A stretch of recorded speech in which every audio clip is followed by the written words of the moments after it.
নমস্কাৰ। মন্থনৰ এটি নতুন খণ্ডলৈ মই বিদ্যুৎজ্যোতি ভট্টাচাৰ্যই আপোনালোকক স্বাগতম জনাইছোঁ। মন্থনৰ আজিৰ এই খণ্ডটোত আমাৰ সৈতে অতিথি হিচাপে উপস্থিত আছে কেইবাখনো অনুপ্ৰেৰণামূলক গ্ৰন্থৰ স্ৰষ্টা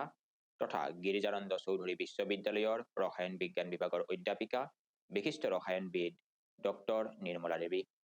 বাইদেউৰ সৈতে আমি এই খণ্ডটোত সু অভ্যাস কিদৰে গঠন কৰিব পাৰি সেই বিষয়ে কিছু কথা জনাৰ আৰু আপোনালোকক জনোৱাৰ প্ৰয়াস কৰিছোঁ। শিক্ষাৰ্থী আৰু অভিভাৱকসকলৰ বাবে প্ৰস্তুত কৰা এই খণ্ডটোৱে নিশ্চয় আপোনালোকক উপকৃত কৰিব। আশা কৰোঁ আপোনালোকে খণ্ডটো ভাল পাব, আমালৈ উপযুক্ত সহায় আগবঢ়াব আৰু শেষলৈ চাই থাকিব। ধন্যবাদ। বাইদেউ, প্ৰথমতে আপোনাক মই স্বাগতম জনাইছোঁ আমাৰ অনুষ্ঠানৰ মাজলৈ। লগতে অশেষ ধন্যবাদ যে ইমান ব্যস্ততাৰ মাজতো আপুনি আমাৰ মাজলৈ আহিছে। আপুনি ৰসায়ন বিজ্ঞানৰ অধ্যাপিকা আৰু মানুহৰ জীৱনৰো এটা ৰসায়ন থাকে, আৰু এই ৰসায়নৰ ক্ষেত্ৰত আমি এটা বস্তু দেখিবলৈ পাওঁ যে জীৱনটোক ইতিবাচকভাৱে চলোৱাৰ ক্ষেত্ৰত জীৱনৰ ৰসায়ন মানুহে খুব সুন্দৰকৈ যদি মেইনটেইন কৰিব পাৰে তেতিয়াহ'লে জীৱনটো বৰ সহজ হয়। গতিকে আজি আমি আপোনাৰ সৈতে জীৱনৰ ৰসায়নৰ কিছু কথা পাতিম, আৰু যিহেতু আপুনি এই বিষয়ে দীৰ্ঘ সময় ধৰি লিখা মেলা কৰি আহিছে, আপুনি খুব বেছিকৈ চৰ্চা কৰা এটা বিষয় হৈছে ব্যক্তিত্ব বিকাশ। আৰু ব্যক্তিত্ব বিকাশৰ ক্ষেত্ৰত আমি অভ্যাসৰ কথা যথেষ্ট গুৰুত্বপূৰ্ণ বুলি ভাবোঁ, যে ভাল অভ্যাস যদি মানুহে গঢ় দিব পাৰে তেতিয়াহ'লে ব্যক্তিত্ব সুন্দৰ হয়, আকৰ্ষণীয় হয়। কিন্তু ভাল অভ্যাস গঢ় দিয়াটো যিমান টান, তাতকৈ বেয়া অভ্যাস এটা প্ৰতিপালন কৰি ৰখাটো বৰ সহজ। আমি কিদৰে ভাল অভ্যাস গঢ় দিব পাৰোঁ আৰু নিজৰ ব্যক্তিত্বক আকৰ্ষণীয় কৰিব পাৰোঁ? এইটো বিদ্যুৎজ্যোতি ইয়ালৈ মাতি অনাৰ কাৰণে অশেষ ধন্যবাদ। এতিয়া পোনে পোনে কথাটোলৈ আহোঁ। অভ্যাসৰ বিষয়ে আগতেও বহুতখিনি কথা পাতিছোঁ আৰু লিখিছোঁ। এতিয়া অভ্যাস আচলতে এনেকুৱা কথা যে habit is the second nature ন, ইংৰাজীটো কোৱা হয় যে অভ্যাসটো হ'লে মানে আচল কথা, ভাল অভ্যাস যদি গঠন কৰোঁ তেতিয়াহ'লে আমাৰ কামবোৰ আপোনা আপুনি নিজে নিজেই হৈ যায়, তেতিয়া কষ্ট নহয়গে। অলপ আগত আমি কথা পাতি আছিলোঁ যে যেনেকে গৱেষণা বা এনেকুৱা ক্ষেত্ৰতো কি হয় যে যেতিয়া কাম কৰি গৈ থাকোঁ আৰু তাৰ লগতে অনুৰাগো থাকিব লাগে। কামবোৰৰ যেতিয়া আমি কৰা হয়, যেতিয়া অনুৰাগ থাকে, অকল মই ইণ্টাৰেষ্ট বুলিয়ে কোৱা নাই, ইণ্টাৰেষ্টটো প্ৰায় সকলোৰে থাকে, কিন্তু তাৰ লগত যোনটো পেশ্যন হিচাপে লয় মানুহে, তেতিয়া মানে সেইটো কাম কৰা যেন অনুভৱ নহয়। তেতিয়া কেনেকে চিনাক্ত কৰিব পাৰি? সেইটো লাহে লাহে লাহে লাহে নিজেই মানে যেতিয়া কাম কৰি গৈ থাকে, কেতিয়াবা নিজৰ ওপৰতো আমি অধ্যয়ন কৰিব লগা হয়, নিজৰ ওপৰতো এনালাইচিছ বা বিশ্লেষণ কৰিব লগা হয়। সেইখিনি যদি আমি কৰোঁ কেতিয়াবা অকলে বহি নিজে, বা কোনবোৰ কাম কৰোঁতে মই ভাল পাইছোঁ, মই কাম যেন অনুভৱ কৰা নাই, কামেই হয়, মই লিখা মেলা কৰিছোঁ, কাৰোবাৰ কাৰণে লিখা মেলা কৰাটো বৰ কষ্টকৰ কাম। যে ৰাতি ৰাতি বহি বেলেগ অফিচিয়েল কামবোৰ থাকিবই, তাৰ মাজতো যে আকৌ লিখা মেলা কৰি থকা এটা কষ্টকৰ কাম, কিন্তু কাৰোবাৰ কাৰণে সেইটো কষ্টকৰ নহয়। তেওঁ যেনেকে আমি দেখো যে নতুনকে জন্ম হোৱা ল'ৰা ছোৱালী বা মাতৃ কেনেকুৱা হয়, তেওঁলোকৰ কাৰণে এনেই আমি উৰে নিশা যদি বহি থাকিব লগা হয় বেলেগ কিবা কাম কৰি, তেতিয়াহ'লে আমি বিৰাট কষ্ট পাওঁ। কিন্তু মাতৃ এগৰাকী উৰে নিশা থাকে, তথাপিও বহুত সময়ত তেওঁলোকে কষ্ট নাপায়। তেওঁলোকে এটা ফুলফিলনেছ, যোনটো ফুলফিলিং থাকে, মানে সেইটো মানে ছেটিছফেকশ্যন যোনটো, সেইখিনি যে ভাল পায়। যেতিয়া যেতিয়া কিবা এটা বস্তুক মৰম কৰে বা ভাল পায়, তেতিয়াহ'লে সেইটো কেতিয়াও মানে তেওঁলোকে মানে তাত কষ্ট নাপায়। এতিয়া ঠিক সেইদৰে যেনেকে আমি ল'ৰা ছোৱালীৰ কাৰণে কাম কৰি ভাল পাওঁ, যদি আমি তেওঁলোকৰ কাৰণে বহুত কষ্ট কৰিলেও আমি সেইটো কষ্ট যেন অনুভৱ নকৰোঁ। ঠিক তেনেকে মা দেউতাও আমাৰ কাৰণে কৰে যিখিনি, বা শিক্ষকে কৰে, তেওঁলোকে সেইটোত কষ্ট অনুভৱ নকৰে। সেইটো এটা তাৰ পৰা যোনটো ছেটিছফেকশ্যন পাওঁ, মানে সন্তুষ্টি পাওঁ, সেইটোৱে তাৰ মানে আউটপুটটো, মানে আমাৰ যোনখিনি প্ৰাপ্তি, সেইটো আমি নিজে নিজেই কেতিয়াবা বিশ্লেষণ কৰিলে গমেই পাই যাম যে মই ইমানখিনি কষ্ট কৰিছোঁ, তথাপিওতো মোৰ ভাল লাগি আছে। তেনেকেই মানুহে নিজে নিজে নিজে নিজে সেইখিনি চিনাক্ত কৰে। আমি দেখি আহিছোঁ এতিয়া জুবিন গাৰ্গক, তেওঁ কিমান কাম কৰিছিলে, কিন্তু তেওঁ ভাল পায়েতো কৰিছিলে সেইখিনি, নহয়? নিজে ভাল পাইছিলে, সেইটো অনুৰাগ আছিল। কেতিয়াবা এনেকুৱা হয় যে আমি কিবা এটা কাম কৰি আছোঁ আৰু আমি বাধ্যবাধকতাত কিছুমান কাম কৰি থাকিব লগা হয়, আমি এৰিব পৰা নাই কামটো, এৰিব নোৱাৰো, কাৰণ তাৰ লগত আমাৰ পেটৰ ভাতমুঠিৰ কথা জড়িত হৈ থাকে। গতিকে তেনেকুৱা ক্ষেত্ৰত আমি কিদৰে তাৰমানে নিজৰ ভাল অভ্যাস গঢ় দিব পাৰোঁ, ব্যক্তিত্বক আকৰ্ষণীয় কৰিব পাৰোঁ, কামটোও চলাই থাকিব পাৰোঁ, কিন্তু কামটো মোৰ কাৰণে হয়তো কিবা কিবি পৰিস্থিতিগত কাৰণত অনুৰাগ থকা নহ'বও পাৰে, তেতিয়া আমি কি কৰিব পাৰোঁ? হয়, এতিয়া জীৱন জীৱিকা এটা কথা আৰু এটা হ'ল অনুৰাগ, দুটা বেলেগ কথা। কেতিয়াবা কি হয়, দুইটাই একে হৈ যায়, তেতিয়াহ'লেতো সমস্যা নাই, তেতিয়াহ'লে কোনো সমস্যা নাই। জীৱন যেনেকে আমি ক'লো অলৰেডি, জুবিন গাৰ্গৰ কথা ক'লো, ভূপেন হাজৰিকাৰ কথা ক'লো, APJ আব্দুল কালামৰ কথা ক'লো, নহয়, বা বিজ্ঞানী এডিচনৰ কথা ক'লো, তেতিয়া একে হৈ যায় জীৱন জীৱিকা, তেতিয়াহ'লেতো ইমান অসুবিধা নহয় কিন্তু সকলোৰে কাৰণে সেইটো সম্ভৱ নহয় তেওঁলোক ভাগ্যৱান কেতিয়াবা এনেকুৱা হয় যে প্ৰফেশ্যন মানে জীৱিকা এটা বেলেগ কিন্তু আমাৰ অনুৰাগটো এটা বেলেগ হৈ আছে তেতিয়াও আমি কৰি যাব লাগিব তেতিয়াও কিন্তু জীৱিকাটো সমানেই মনোযোগ দিব লাগিব সেইখিনিটো কাম আমি কৰিব জানো যিহেতু তাতো সমানেই এটা মনোযোগটো দিবই লাগিব তাৰ পিছত আমি যিখিনি সময় থাকে বা তাৰ মাজতে আমি নিজৰ অনুৰাগটো যদি চলাই যাব পাৰো তেতিয়াহ'লে সুদীৰ্ঘ সময়ত কেতিয়াবা সেইখিনি কামত আহিব বা কামত নাহিলেও বহুত কথা আমি পাই যাওঁ যেনেকে আমি ষ্টিভ জবছৰ কথা মই যেতিয়া অনুৰাগৰ কথা কৈছো বা কেতিয়াবা কামত আহিব পাৰে সেইখিনি কথা বুলি কৈছো সেইটো কাৰণে কৈ আছো তেওঁতো ড্ৰপ আউট আছিলে নহয় ষ্টিভ জবছ এতিয়া তেওঁ 3 ডটছ বুলি এখন তেওঁৰ এটা লেকচাৰো আছে খুব ধুনীয়া কানেক্টিং ডটছ তাত তেওঁ 3টা ডটছৰ কথা কৈছে নহয় তে জন্মৰ কথা কৈছে প্ৰথমতে যে জন্মৰ লগততো আমাৰ কোনো হেৰি নাথাকে যে আমি ক'ত জন্ম ল'ম বা কোন ঠাইত ল'ম বা কাৰ ঘৰত জন্ম ল'ম তাৰ লগত আমাৰ হাত নাথাকে গতিকে সেইটো এটা ডট হিচাপে তেওঁ লৈছে পিছৰ তেওঁ ডটটো কৈছে যে পঢ়া শুনা কৰিছে তেওঁ ড্ৰপ আউট হ'ল না পিছৰ ফালে কিন্তু তেতিয়াও তেওঁ কোনো কোৰ্চ বৰ এটা ভালো পোৱা নাছিল তেওঁৰ কিছুমান অৰ্থনৈতিক অসুবিধা আছিল সেইটোও হয় তাৰ মাজতে তেওঁ পঢ়া শুনা কৰোঁতে বেছিভাগ কোৰ্চ তেওঁ বৰ এটা ভাল পোৱা নাছিল তাৰ মাজতে তেওঁ কিন্তু এটা সেইকাৰণে তেওঁ গৈ আল্টিমেটলি ড্ৰপ আউট হ'ল কিন্তু তেওঁ এটা কোৰ্চত খুব ভাল পাইছিলে সেইটো হ'ল কেলিগ্ৰাফি কোৰ্চটো খুব ভাল পাইছিলে গতিকে তেওঁ গোটেইখিনি এৰি দিওঁ তেওঁ ড্ৰপ আউট অলৰেডি হ'ল কোৰ্চটো এৰি দিলে তেওঁ বন্ধু এজনৰ ঘৰত একেলগে আছিলে মানে তেওঁৰ ভাড়া ঘৰ লোৱাৰ সক্ষমতাও নাছিলে মানে যে তেওঁ সেইখিনিও ল'ব নোৱাৰে পেমেণ্টটো কৰিব নোৱাৰে কিন্তু তেওঁ কেলিগ্ৰাফি কোৰ্চটো ইউনিভাৰ্চিটিত গৈ মাজে মাজে ক্লাছত বহে আৰু শুনি থাকে চাই সেইখিনি তেওঁ ভবাও নাছিল যে কোনোবা দিন কামত আহিব কিবা আহিব কাৰণ তেওঁতো অলৰেডি ড্ৰপ আউট হ'ল তেওঁ ডিগ্ৰীটো নাপায় আৰু কিন্তু তেওঁ নিজৰ অনুৰাগৰ কাৰণে সেইটো কৰিলে তেওঁ ভাল পাইছিলে কাৰণে কৰি আছিল কৰিলে সেইটো গ'ল কথা গ'ল পিছৰ ফালটো আমি জানোৱেই তেওঁৰ গোটেই জীৱনৰ উঠা নামা গোটেইখিনি কৰা তেওঁৰ গোটেইখিনি জানো পিছত যেতিয়া তেওঁ ডেভেলপ কৰিলে ফোনৰ এইখিনি হেৰি কৰোঁতে তাত তেওঁ প্ৰথম কেলিগ্ৰাফি দিছিলে তাত যে সেইটো কামত আহিব তেওঁতো জানা নাছিল কিন্তু ভাল লগা কামটো যদি আমি কৰি গৈ থাকো অলপ হ'লেও দীৰ্ঘ সময়ত কি কোনোবা ঠাইত কৰবাত সেইটো কামতো আহিবই সেইখিনি বিশ্বাস কিন্তু আমি ৰাখিব লাগিব কিবা নহয় কিবা এটাৰ ওপৰত আমাৰ বিশ্বাস থাকিব লাগিব এইখিনিৰ পৰা মোৰ একো লাভ নাই আজি মই ইয়াৰ পৰা একো আৰ্নিং কৰিব পৰা অৰ্জন কৰিব পৰা নাই গতিকে এইখিনি কাম মই নকৰো বহুতে সেইটোও কৰে সেইটো এটা পাৰ্টিকুলাৰ সেইটোও ঠিকেই আছে মানুহৰ জীৱনৰ একোটা দৰ্শন নহয় জানো কিন্তু তথাপিও অনুৰাগটো যদি আমি ৰাখি থব পাৰো অলপকৈ হলেও এতিয়া যিখিনি বিজ্ঞানৰ ছাত্ৰ ছাত্ৰী আমি দেখো তেওঁলোকে লিখা মেলাত খুব ভাল হলেও বা সাহিত্য চৰ্চা কৰিব পাৰে এনেকুৱা লাগে কেতিয়াবা কৰে লিখে তথাপিও বহুত সময়ত তেওঁলোকে সময় দিব নোৱাৰে গতিকে থাকি যায় কিন্তু অলপ যদি কেতিয়াবা কৰিছে চৰ্চাটো পিছত কিন্তু কেতিয়াবা তেওঁ ভাল এজন সাহিত্যিক ৰূপত বা ভাল এজন কিবা এটা উদ্যম যিয়ে নহওক তেওঁ কেতিয়া ওলাই যায় আমি বহুতখিনি দেখিছো নহয় আমি আমাৰ হয় হয় আৰু আমাৰ অশান্ত ইলেক্ট্ৰনৰ সৌৰভ কুমাৰ চলিহা আছে নহয় যে তেওঁলোকে সেই অনুৰাগটো মানে ৰাখি থৈছে পিছৰ জীৱনত তেওঁলোকে সেইখিনি মানে কামত যেতিয়াই তেওঁলোকে সময় পাইছে সেইখিনি কামত মানে কৰিছে মানে নিজৰ অনুৰাগটো সেইটো এটা আৰু অভ্যাসৰ জৰিয়তে অনুৰাগ জন্ম দিয়া সম্ভৱ হয় সেইটো সম্ভৱ হয় প্ৰথমতে অভ্যাসবোৰ গঠন কৰোঁতে যেনেকে আমি ক'লো প্ৰথম অলপ চিলেক্টিভ হ'বই লাগিব প্ৰথম অভ্যাসবোৰ যদি আমি গঠন দিম মই এনেকুৱা ধৰণৰ অভ্যাস কৰিম মই এইখিনি সময়ত পঢ়িম বা মই এইখিনি সময়ত সেইখিনিতো অলপ ঠিক ঠাক কৰিবই লাগিব যে এটা ডিচিপ্লিন এটা কিন্তু ডিচিপ্লিনো এনেকুৱা হয় যে সকলো কথাতে ডিচিপ্লিন নহয় তেনেকে কৰিবলৈ গ'লে আকৌ মানে চিলেক্টিভলি ডিচিপ্লিন হ'ব লাগিব সেইটো এটা আকৌ এটা আচহুৱা কথা ডিচিপ্লিন বুলি কওঁতে আমি উঠাৰ পৰা শুৱালৈকে ৰাতি উঠালৈকে গোটেইখিনি ঘণ্টাই বা হিচাপ কৰি ইমান ঘণ্টাত এইখিনি কাম কৰিম সিমানো ডিচিপ্লিন মানুহ হিচাপে সম্ভৱ নহয় যিখিনিয়ে পাৰে সেইখিনিতো খুব ভাল কথা কিন্তু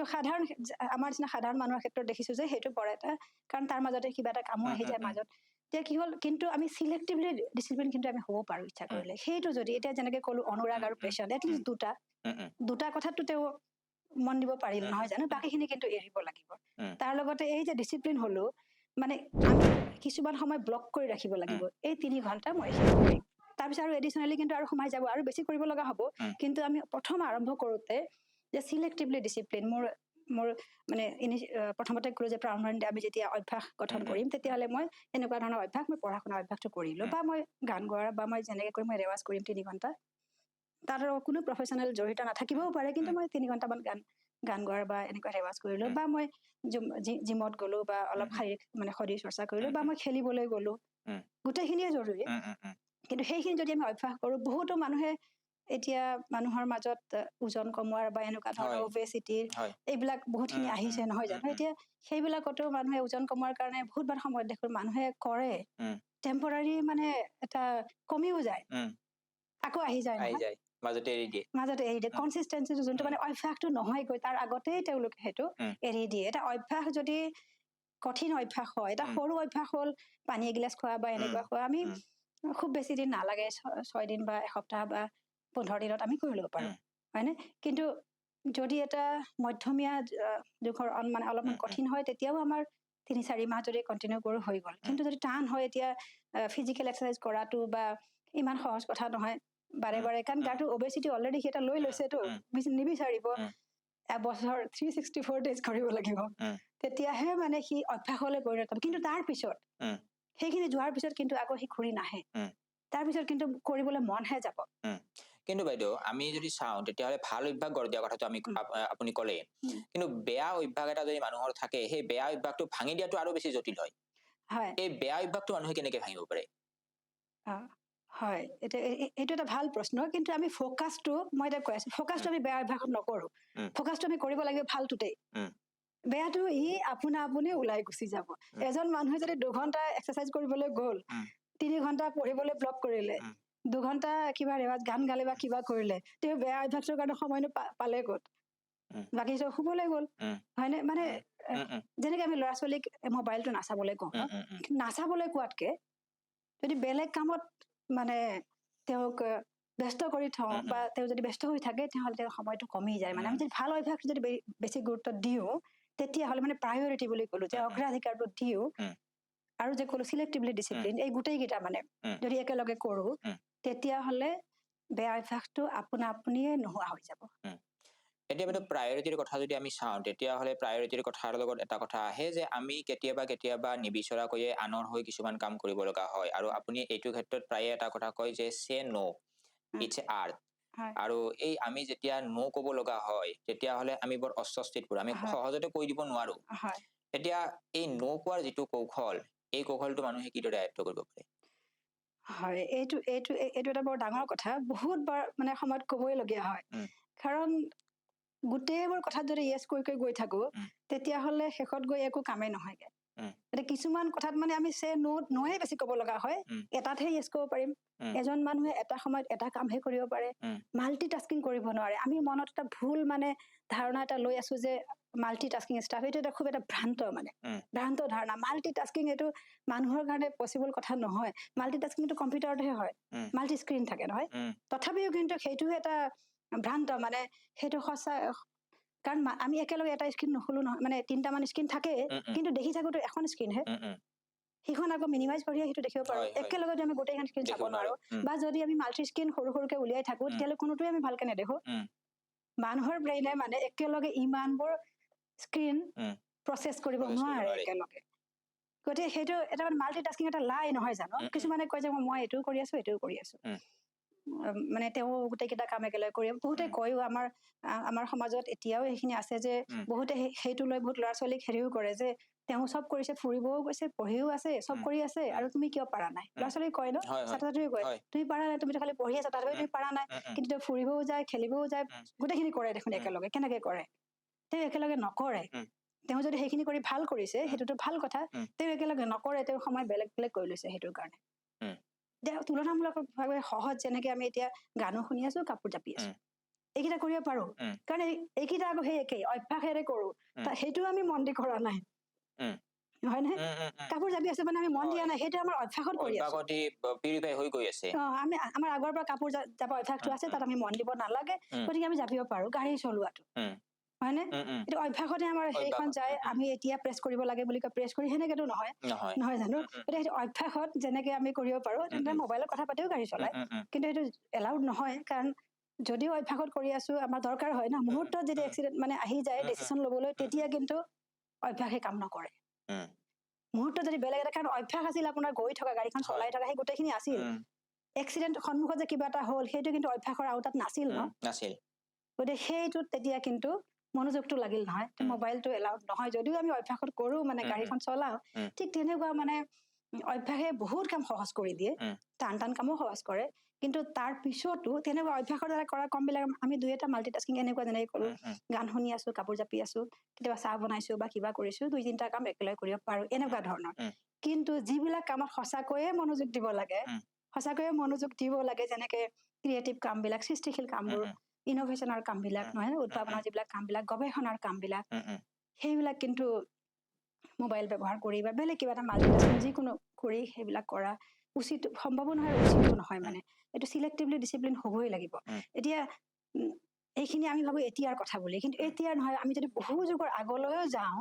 তেতিয়া এটা কথা মনত পৰিছে মহাভাৰতৰ যুগৰ, নহয় মহাভাৰতত এতিয়া সুন্দৰকে লিখা আছে,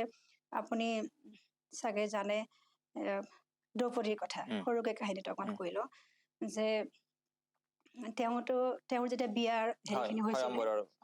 স্বয়ম্বৰৰ যিখিনি হৈছিলে, তেতিয়া আছিলে যে অৰ্জুনৰ সেই মাছটো নহয় জানো, মাছৰ চকুলে তেওঁ হেৰি কৰিব লাগে, নহয় জানো, তেওঁ কৰিলে, গোটেইখিনি হল, তেতিয়া অৰ্জুনক তেওঁ মানে স্বামী ৰূপে গ্ৰহণ কৰিলে। তাৰ পিছৰ কথাখিনি মই কৈছো, তাৰ পিছত কি হৈছে, তাৰপিছত তেওঁলোক ঘৰলৈ আহিছে, নহয় গোটেই কেইজন 5জন ককাই ভাই আৰু দ্ৰৌপদীক লৈ ঘৰলৈ আহিছে। ঘৰলৈ আহোতে কি হৈছে, মাক ভাত ৰান্ধি আছিল কুন্তি দেৱী, নহয়। তেতিয়া কি হৈছে যে তেওঁলোকে কৈছে, মা চাওকচোন কি লৈ আহিলো, কি আনিছো। তেতিয়া তেওঁ কি কয়, ভগাই লবলৈ দিয়ে, ভগাই লোৱা বুলি কয়। মায়ে অভ্যাসতে কৈ পেলাই কথাটো, হয় নহয়, তেওঁ গৈ পেলাই যে ভগাই লয়। সদায় যিকোনো বস্তু আনে, তেওঁ যে কি আনিছো বুলি কৈছে সেইটো তেওঁলোকৰ ভুল, কাৰণ তেওঁলোকৰ পত্নীটো এগৰাকী মহিলা, তেওঁতো বস্তু নহয়, কি বুলি কয়, তাত বাৰু সেইটো ভুল আছে, সেইটো বেলেগ কথা, প্ৰথম কথা। গতিকে সেইটোক লৈ এতিয়া মাকৰো ভুল হল যে তেওঁ কলে যে ভগাই লওক বুলি। সেইকাৰণে মাক হোৱাটো বৰ সহজ নহয়, মাক হোৱাটো বৰ সহজ কথা নহয়। মানে যে আমি যেনেদৰে গঢ়িছো ঠিক তেনেদৰে যায় না, বা আমি যে কলো যে মাতৃবাক্যটো অকাট্য ন, গতিকে যিটো অকাট্য হয়, যদি ল'ৰা ছোৱালী ভাল হয়, তেতিয়াহ'লে ভাল ল'ৰা ছোৱালীৰ মাক হোৱাটো ইমান সহজ নহয়। মানে সেইটো বৰ টান কাম। যেনেকে শিক্ষক হোৱাটো, ভাল ল'ৰা ছোৱালী শিক্ষক হোৱাটো বৰ টান কাম, নিজে সাধনা কৰিব লগা হয়, তেওঁলোকৰ লগত নিজেও ভাল হোৱাও হয়, সাধনা কৰিব লগা হয়। এতিয়া তেওঁ কলে যে ভগাই লওঁতে কি হল, যে তেওঁ 5জনেই তেওঁৰ মানে স্বামী হৈ গল। এতিয়া কথা হল, দ্ৰৌপদীয়ে অলপ দুখ পাইছে মনতে,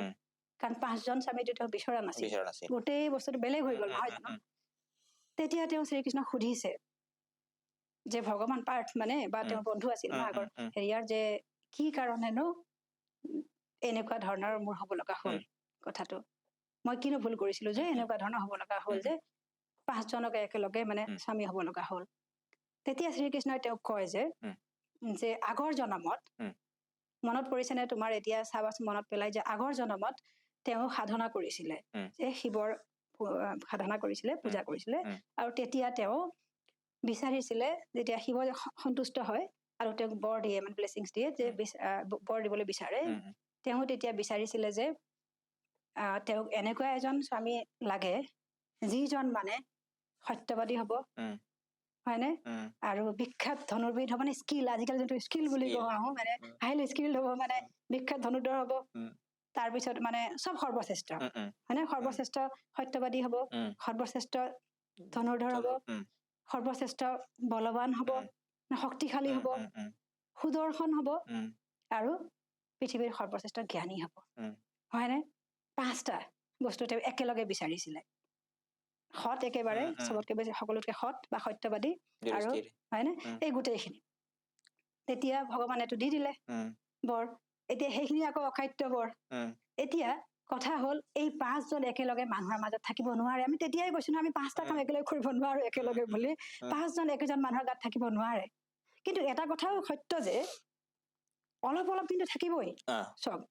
গোটেইখিনিয়ে থাকিব। এনেকুৱা নহয় যে সত্যবাদী বুলি আৰু তেওঁ একো কাম কৰিব নোৱাৰে, পৃথিৱীৰ সেইটোও নহয়। আমি পঢ়া শুনা কৰিছো, ধৰ্মবিদ হল, তেওঁ বেলেগ কামো কৰিছে, সত্যবাদীও আছিল। অৰ্জুন কিবা সত্যবাদী নাছিল নেকি? তেওঁ সত্যবাদী আছিল,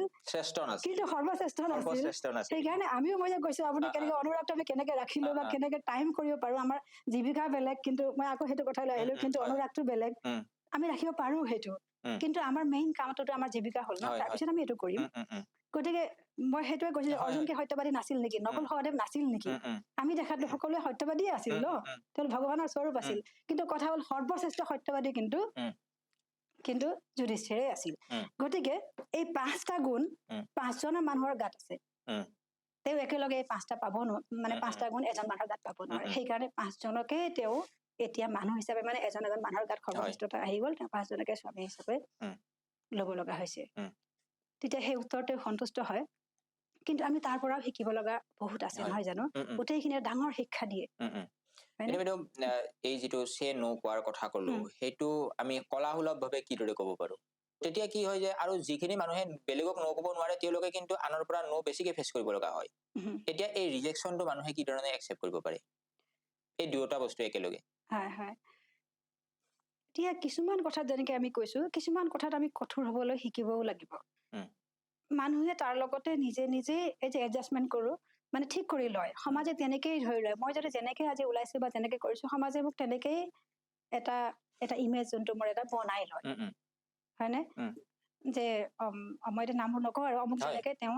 সভা সমিতিত নাযায়, গতিকে তেওঁ খুব বেছি নকব, দুই-এবাৰ কব, নহয় জানো? তেওঁ লেকচাৰ বা এনেকুৱা দিয়ে বেছিকে, তেওঁক জানিব, গতিকে তেওঁক মাতিব, তেওঁ নোটোও কম কব, কাৰণ তেওঁ সেইখিনি কাম কৰি ভাল পাই কাৰণেতো যায় ন। গতিকে তেওঁ তাত নোটোও কম কব, নহয় জানো? যিজন নাযায় তেওঁ তাত নোকোৱাৰ চান্সটো বেছি থাকে। সেইখিনি ইমেজ আমি নিজেও এটা গঢ় দিব লাগিব, নহয় জানো? যে চব কামতে আমি সদায় যাওঁ, গতিকে মানুহ কনফিউজ হৈ যায় ন, কিহতনো মাতিম তেওঁক, সেইটো হয়। বা আমি একোতেই নাযাওঁ, তেতিয়াহ'লে একো নকৰে বুলি ভাবে, মানে সেইটোৱে বেলেগ কথা। সমাজৰ এটা পাৰ্চপেক্টিভ থাকে। এতিয়া নোটো আমি সমাজৰ কথা মই কি কাৰণে ক'ব লগা হ'ল যে, কাৰণ নোটো আমি কাৰোবাক ক'ব লাগিলতো, এইটো নিজৰ লগত নাথাকিল কথাটো। গতিকে আমি তেনেকেই যদি কোৱাৰ সেইটো এটা অভ্যাস যদি আমি কৰো, তেতিয়াহ'লে মানুহে সেই ধৰণে লৈ লয়। তেওঁলোকে বুজি পায় সেইটো কথাত। লাহে লাহে লাহে প্ৰথম অলপ অসুবিধা হ'ব কেতিয়াবা দুই-এবাৰ, কিন্তু তেওঁলোকে বুজি পাই যায় নহয় তেওঁ নিজা কামত থাকে ব্যস্ত, গতিকে তেওঁ এইটো কামত ওলাই নাহিব বা এনেকুৱা ধৰণৰ। সেইটো আমি কিছুমান ক্ষেত্ৰত অলপ কঠোৰ হ'বই লাগিব। এনেকে ক'লো যে ল'ৰা-ছোৱালীক মোবাইল চাবলৈ দিয়াত বা কিছুমান ক্ষেত্ৰত আমি অলপ কঠোৰ হ'বই লাগিব। কঠোৰ হ'ব লাগিব বুলি কওঁতে মোৰ মনত পৰিলে যে অলপ শিক্ষাৰ কথা অলপ কোৱাৰ কথা আছিলে, যে আব্ৰাহাম লিংকনৰ কথা মই এখন কিতাপত লিখিছো, যে আব্ৰাহাম লিংকনে তেওঁৰ ল'ৰা যিজন স্কুলত যেতিয়া পঠিয়াইছিলে, তেতিয়া তেওঁ কিছুমান কথা মানে তেওঁ জানা নাযায় যে সেইখিনি সম্পূৰ্ণ শুদ্ধ হয় নে বা তাৰ কোনো ভিত্তি এতিয়া আছে নাই, কিন্তু লিখা আছিল, মানুহৰ মুখে মুখে এইখিনি আছে বা কোৱা হয় বহুবা সময়ত, যে তেওঁক তেতিয়া ল'ৰাক মানে প্ৰথম স্কুললৈ পঠিয়াইছে। পঠিয়াওঁতে মানে চিঠি এখন দি পঠিয়াইছিলে শিক্ষকলৈ, তেওঁৰ শিক্ষকলৈ। শিক্ষকে চিঠিখনত কি লিখা আছিল তাৰে অসমীয়া ভাঙনি কৰি এখন কিতাপত লক্ষ্য এক মনুষ্যত্ব, যে মহাশয়, মই ভাবো সকলো মানুহে যে সৎ আৰু সত্যনিষ্ঠ নহয়, সেয়া ল'ৰাটোৱে শিকিব লাগিব। কিন্তু তেওঁক এইটো শিকাব যে প্ৰত্যেকজন দুৰ্বৃত্তৰ বিপৰীতে একোজন আদৰ্শৱান ব্যক্তি থাকে, প্ৰত্যেকজন স্বাৰ্থপৰ ৰাজনীতিকৰ বিপৰীতে একোজন নিষ্ঠাৱান নেতা থাকে। তেওঁ শিকাব যে প্ৰত্যেক শত্ৰুৰ বিপৰীতে একোজন বন্ধু থাকে। যদি পাৰে তেওঁক ঈৰ্ষাৰ পৰা দূৰতে থাকিবলৈ শিকাব। তেওঁক নীৰৱ হাঁহিৰ গোপন ৰহস্যৰ সৌন্দৰ্য শিকাব। তেওঁ লৰালি কালতে শিকক যে উৎপীড়নকাৰী লোকক সহজেই পৰাভূত কৰিব পৰা যায়। আপুনি পাৰিলে তেওঁক শিকাওক কিতাপৰ মহিমা, কিন্তু লগতে এখন সেউজ পাহাৰৰ দাঁতিত ৰদে ফুলে উৰি ফুৰা মৌ-মাখি, পখিলা, আকাশত উৰি ফুৰা চৰাই আদিৰ শাশ্বত ৰহস্যবোৰৰ বিষয়ে ভাবিবলৈ সময় দিয়ক। স্কুলত তেওঁক শিকাব যে কাৰোবাক ঠগ প্ৰবঞ্চনা কৰাতকে অনুত্তীৰ্ণ, বিফল বা অকৃতকাৰ্য হোৱা অনেক গুণে অধিক সন্মানজনক। প্ৰত্যেকজনে তেওঁক ভুল বুলি ক'লেও নিজস্ব ধাৰণাৰ ওপৰত বিশ্বাস ৰাখিবলৈ তেওঁক শিক্ষা দিয়ক। ভদ্ৰ মানুহৰ লগত নম্ৰ হবলৈ আৰু অভদ্ৰ মানুহৰ লগত কঠোৰ হবলৈ তেওঁক শিকাব। এই যে কথাটো কওঁতে মই কলো যে অভদ্ৰ মানুহৰ লগত কঠোৰ হবলৈ তেওঁক শিকাব। এতিয়া আমি কিছুমান কথাত মানে এডজাষ্ট কৰোঁতে কৰোঁতে এনেকুৱা হৈছে যে ভদ্ৰ হলেও আমি একেই ব্যৱহাৰ কৰো, অভদ্ৰ হলেও আমি একেই ব্যৱহাৰ কৰো। আমি সেইটো এটা আমাৰ নিজৰো নম্ৰতা, কিন্তু সেইটো অলপ কেতিয়াবা দৰকাৰ হয়। তেওঁ কৈছে, সেইটো আব্ৰাহাম লিংকন নিজেই কৈছে, যে ভদ্ৰ মানুহৰ লগত নম্ৰ হবলৈ আৰু অভদ্ৰ মানুহৰ লগত কঠোৰ হবলৈ তেওঁক শিকাব। সেইটোও লাগিব। আৰু লগতে ঢাক ঢোলৰ পিছে পিছে চামিল হৈ সমদলত ঘূৰি ফুৰা মানুহৰ জুমবোৰক অনুসৰণ নকৰিবলৈ মোৰ ল'ৰাটোক শক্তি দিয়াৰ প্ৰয়াস কৰিব। সকলো মানুহৰ কথা শুনিবলৈ তেওঁ শিকাব, কিন্তু সত্যৰ চালনিৰে চেকি সৰকি অহা কেৱল ভালখিনিহে গ্ৰহণ কৰিবলৈ কব। তেওঁ সকলো মানুহৰ কথাই শুনিব, কিন্তু তেওঁ সকলোখিনি গ্ৰহণ নকৰিব। তেওঁ সত্যৰ চালনিৰে চেকা কামটো নিজৰ,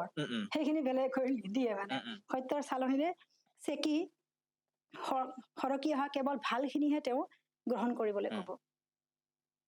তেওঁ দুখত থাকিলে তেওঁক হাঁহিবলৈ শিকাব। যদি পাৰে তেওঁক শিকাব যে চকুলোত কোনো লাজ নাই। অসৎসকলক বিদ্ৰূপ কৰিবলৈ শিকাব আৰু সাৱধান হবলৈ শিকাব অতি মিষ্টভাষীসকলৰ পৰা। তেওঁৰ শক্তি আৰু মেধাক সৰ্বোচ্চ মূল্য দিয়া জনাৰ ওচৰতহে খপিবলৈ শিক্ষা দিব। মানে যোনে তেওঁৰ শক্তি আৰু মেধাক বুজি পায় তেওঁৰ ওচৰতহে তেওঁ সমৰ্পণ কৰিব লাগে। তেওঁ যদি বেলেগ কাৰোবাৰ তাত সমৰ্পণ কৰে তেতিয়াহ'লে তেওঁ নিজৰ মূল্যটো নাপায়। সেইটো হৈ যায়। এতিয়া মানুহৰ মন প্ৰাণৰ লগত কোনো দৰদাম নকৰিবলৈ শিকাব। শিকাব যে এনে লাভ কৰা লাখ লাখ টকাতকৈ শ্ৰম কৰি লাভ কৰা এটা টকাৰ মূল্য বহুত বেছি। যেতিয়া নিজকে সঠিক পথত থকা বুলি ভাবে কোলাহলৰ মাজতো কাণ বন্ধ কৰি অটল হৈ যুঁজি থাকিবলৈ ক'ব। তেওঁক কথাবোৰ নম্ৰতাৰে শিকাব। তেওঁক মৰম কৰিব কিন্তু লাই নিদিব, কাৰণ জুয়ে পুৰা সোণহে উজ্জ্বল হৈ উঠে। ধৈৰ্যশীল হবলৈ তেওঁক সাহস দিব। নিজৰ ওপৰত সদায় অগাধ বিশ্বাস ৰাখিবলৈ ক'ব, কাৰণ তেতিয়াহে তেওঁৰ আস্থা থাকিব সমগ্ৰ মানৱ জাতিৰ ওপৰত। এয়া এক ডাঙৰ কাম। মোৰ পুত্ৰ এটি কণমানি ভাল ল'ৰা, আপুনি চাওকচোন কি কৰিব পৰা যায়। সেই কথাখিনি বহুতখিনি কথা তেওঁ ইয়াত কৈ পেলাইছে যে আমি কেনেকুৱা ধৰণৰ হোৱা উচিত, নহয়? মই আৰু দুটামান কথা ইয়াতে বাইদেউ মই আপোনাক এটা কথা সুধিব বিচাৰিম। এই চিঠিখনত এটা কথা উল্লেখ কৰিছে যে নিগেটিভ মানুহৰ পৰা দূৰত থকা কথা। আৰু নিগেটিভ মানুহৰ পৰা দূৰত থকাৰ ক্ষেত্ৰত আজিকালি এটা শব্দ খুবেই ইউজ হয়, ৰেড ফ্লেগ। জেনজি বিলাকৰ মাজত এইটো শব্দ খুব ইউজ হয়, ৰেড ফ্লেগৰ পৰা দূৰত থাকিব লাগে। এতিয়া আমি নিগেটিভ মানুহৰ পৰা দূৰত থাকিব কেনেকে পাৰো, বা নিগেটিভ মানুহ কিদৰে আমি চিনিব পাৰো, বা ইতিবাচক মানুহ আমি কিদৰে বিচাৰি উলিয়াব পাৰো? আমাৰতো সমাজত চাৰিওফালে ঢেৰ মানুহ ঘূৰি থাকে, আমি কেনেকে বিচাৰি উলিয়াব পাৰো কোনজন মানুহ মোৰ কাৰণে ভাল, কোনজন মানুহ মোৰ কাৰণে বেয়া? সেইখিনি আমাক বহুতখিনি জীৱনে আমাক শিকায়। জীৱনৰ অভিজ্ঞতাই বহুতখিনি কথাই মানুহক নিজে নিজে এনেকুৱা হয় যে যিখিনি মানুহে এইটো জনা উচিত তেওঁলোকৰ জীৱনটো আকৌ বেছি পৰিণত নহয়। আমি এনেকুৱা বয়সৰ এইটো জনা উচিত যিখিনি বয়সলৈকে আমি অভিজ্ঞতা বৰ বিশেষ নাপাওঁ, তেনেকুৱা মানুহেহে আকৌ ঠগটো বেছিকে খায়। গতিকে আমি কেনেকে বিচাৰিব পাৰো? হয়, সেইটো এটা জীৱনৰ অংশ। কিছুমানে ঠগৰ পৰাও আকৌ শিকি পেলায়, হয়নে? কিছুমান ঠগৰ পৰাও বহুতবাৰ ঠগ খাই বহুত ডাঙৰ মানুহেও সৰুকে ঠগৰ পৰা শিকি পেলাই। কিন্তু সেই শিকাটো কিন্তু এটা লাইফ লং, মানে জীৱন জোৰা প্ৰচেছ, এটা জীৱন জোৰা মানে পৰ্যায়। মানে শিকাটো যে কেতিয়াবা ঠগৰ পৰাও শিকিলো কিছুমান কথা আমি নিজে নিজে মানুহ হিচাপে, ধৰক খুব অন্ধকাৰ হলে সেই ঠাইলৈ মোৰ যাবলৈ মন নাযায়, কোনো শিকাব নালাগে, গাটোৱে নিজে নিজে কয় যে সেইফালে যাব নালাগে, হয়নে? সময়ত শুবলৈ আমি নিজে হামিয়াই থাকো, বা শুবলৈ মানে এটা গাটোৱে নিজে নিজেই কিছুমান কথাত এলাৰ্ট, মানে আমাৰ আগজাননী দিয়ে। সেই আগজাননীটো কিন্তু মই কলো যে নিজৰ মন প্ৰাণ বা নিজৰ মগজু, নিজৰ বিষয়েও আমি বহুত কথা চালি জাৰি চাব মাজে মাজে কিন্তু লাগিবই। সেইখিনি নহলে কিন্তু আমি সাগৰত মানে উটি পৰি যোৱাৰ নিচিনা হয়। নিজক বুজাৰ কাৰণে কৌশল কি বৈজ্ঞানিক পদ্ধতিত? নিজক বুজাৰ সেইটো এটা কথা। এতিয়া নিজক বুজাৰ যিখিনি মানুহে যেনেকে বিশ্লেষণ কৰি থাকে অলপ মাজে মাজে নিজৰ বিষয়ে, বা মই এইখিনি কামটো কৰিলো, ভাল কৰিলো নে বেয়া কৰিলো নে, কিছুমান এটা বিশ্লেষণ, ভাল বেয়াটো বৰ এটা ডাঙৰ এটা বাৰ নাই, তথাপিও আমাৰ দৰ্শন হিচাপত কিছুমান কাম কিছুমান কাম আমি কৰি ভাল নাপাওঁ। আৰু কেতিয়া জীৱিকাৰ কথাও যে কলো, যদি মোৰ দৰ্শনটো মেচ নকৰে, মানে মিলি থকা নাই, তেতিয়াহ'লে জীৱিকাটোৱে আমাক তেতিয়াও অশান্তি দিয়ে।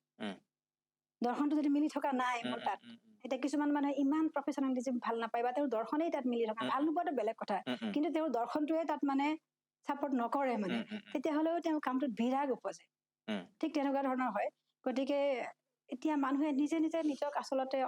অলপ যদি সময় দিয়ে, নিজকো যদি অলপ সময় দিয়ে, তেতিয়াহ'লে নিজে নিজকে বুজি পায়। সেইটো ডাঙৰ কথা নহয়।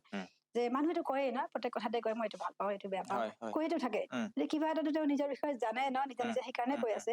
সেইটো এটা কথা। দ্বিতীয় কথা, নিগেটিভ কথাবিলাকতো বা যিবিলাক ঋণাত্মক কথা, নেতিবাচক, সহজে বুজি পোৱা যায়, তেওঁ বুজি পাব। দেখা যায় যে আনকি 4-5 বছৰীয়া ল'ৰা ছোৱালীও দেখো যে তেওঁলোকে বুজি পায়। হাঁহি মেলি ফূৰ্তি কৰি থাকিলে তেওঁলোকে ভাল পায়, অলপমান মনটো ভাঙি থাকিলে সেইটো হয় না, তেওঁলোকেও জানে যত অকণ ফেষ্টিভেল বা অলপ উৎসৱ বা কিবা হৈ থাকে যাবলৈ বিচাৰিব, হয়নে? আৰু যত নাই মানে কি তেওঁ অলপ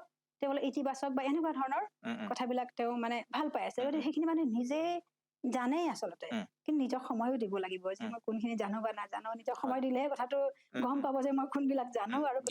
নাজানো। নিজৰ সময় দিয়াটো আচলতে লাহে লাহে এতিয়া মানে এই প্ৰযুক্তিৰ যুগত আমি মেইন সকলোতকৈ হেৰাই যোৱা বস্তুটোৱে হৈছে নিজৰ সময় দিয়াটো। কিছুমান কথাত ধৰক আমাৰ এটা যুঁজাৰু মানসিকতাও লাগে কিছুমান ক্ষেত্ৰত সঁচাকে কাম কৰিবলৈ, কাৰণ আমি এটা ফকাছ যদি কৰি থৈছো এটা কথাত, সেইটো মোৰ প্ৰথম প্ৰায়ৰিটি। তাৰ ভিতৰত যিকোনো বস্তুৱে যদি আহি ডিষ্টাৰ্ব কৰিছে, এৰি পেলোৱাবই লাগিব। তাত কোনো ধৰণৰ আৱেগ বা বেলেগ প্ৰশ্ন নাহে। গতিকে তাৰ আওতাত যিখিনি সোমাই গ'ল সেইখিনি আমি কোনো চিন্তাই নকৰাকে দলিয়াই পেলাব লাগিব ভালো হ'ব পাৰে কেতিয়াবা উম। কিন্তু ভাল কামতো মোৰ কাৰণে ডিষ্ট্ৰেকশ্যন হ'ব পাৰে কাৰণ মই সেই কাম কৰা নাই যে সকলোবিলাক ভাল কামটো এজন মানুহে কৰি অলৰেডি আমি ক'লোৱে পঞ্চপাণ্ডৱৰ কথা সকলোবিলাক ভাল কাম এজন মানুহে কৰিব নোৱাৰে যদিও বা ভাল হয় মই জানিছো সেইটো কাম ভাল কিন্তু মোৰ লগত আৰু এটা ভাল কাম আছে যে মই এটাহে কৰিব পাৰিম এটা সময়ত ঠিক তেনেকুৱাই এটা কথা এনেই সৰু কথা এটা মনত পৰিছে যিহেতু আমি ফ্ৰেণ্ডলি কথা পাতিয়ে থাকো নহয় জানো সৰু এটা কথা এটা সময়ত আমাৰ আগৰ অলপ হেৰি কথা ক'লো ব্যক্তিগত কথা লৈ ক'লো আৰু যে আজিয়ে চাগে প্ৰথম কৈছো এইটো কথা ইমান কেতিয়াও মোৰ কোৱা হোৱা নাই মনত আহিছে কাৰণে ক'লো যে এটা মোৰ বিয়াৰ সময়ৰ কথা তেতিয়া কোনোবাই এবাৰ ভণ্টিগৰাকীয়ে কৈছিল যে কোনোবাই সুধিছিলে তাৰমানে তেওঁলোকৰ পৰিয়ালৰ কোনোবা এজনক যে ছোৱালীজনী কেনেকুৱা বহুত পিছত আৰু মই শুনিছো কথাটো তাৰপিছত মানুহজনে উত্তৰ দিলে যে ছোৱালীজনী খুব ভাল কিন্তু অলপ জিদ্দি হয়নে মই নিজৰ কথাই কৈছো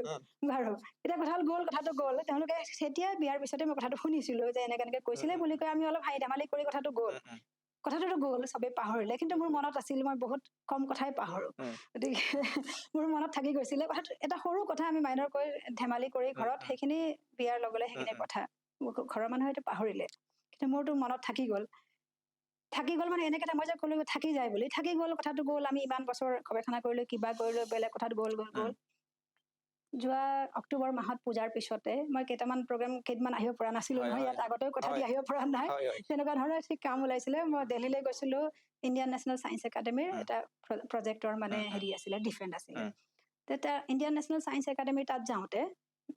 প্ৰজেক্টৰ এইখিনি কামখিনি কৰা হোৱাৰ পিছত নেশ্যনেল একাডেমীৰ লাইব্ৰেৰী তেওঁলোকৰ যিখন এখন ঘূৰি ফুৰোতে বাহিৰৰ কিতাপ এখন মই ইফালে যাওঁতেও দেখো ওলাই আহোঁতেও দেখো বহুতবাৰ দেখিছো মানে ডিফেন্স দিবলৈ যাওঁতেও দেখিছো মিটিংবোৰ হৈ গ'ল ওলাই আহোঁতেও দেখিছো কিতাপখনৰ নাম হ'ল জিদ্দি ইয়াত কিতাপখন আছে নেকি কিতাপখনৰ নাম হ'ল জিদ্দি বহুতবাৰ দেখাৰ পিছত মোৰ কিবা এটা কিতাপখনৰ প্ৰতি টান হেৰি হ'ল জিদ্দি কিতাপখন সেইটো কথা মনত পৰি গ'ল মই কিতাপখন কিনি লৈ আহিলো মনত পৰি গ'ল যে এইখন যে আল্টিমেটলি তাৰপিছত মই নিজে ৰিয়েলাইজ কৰিছো অকলশৰীয়া সময়টো পালে ভাল লাগি গ'ল যে আমি পাৰো মই যেতিয়া ফ্লাইটত ঘূৰি আহিছো কিতাপখন গোটেইখিনি পঢ়া নাই এইখন আচলতে মাৰাঠী কিতাপৰ ইংৰাজী হেৰিহে হয় কিন্তু সংস্কৰণহে হয় তাত কিছুমান ওমেন চাইণ্টিষ্ট মানে মহিলা বিজ্ঞানীৰ বিষয়ে লিখা আছে ভাৰতৰ যিখিনি ভাল মানে মহিলা বিজ্ঞানী কিন্তু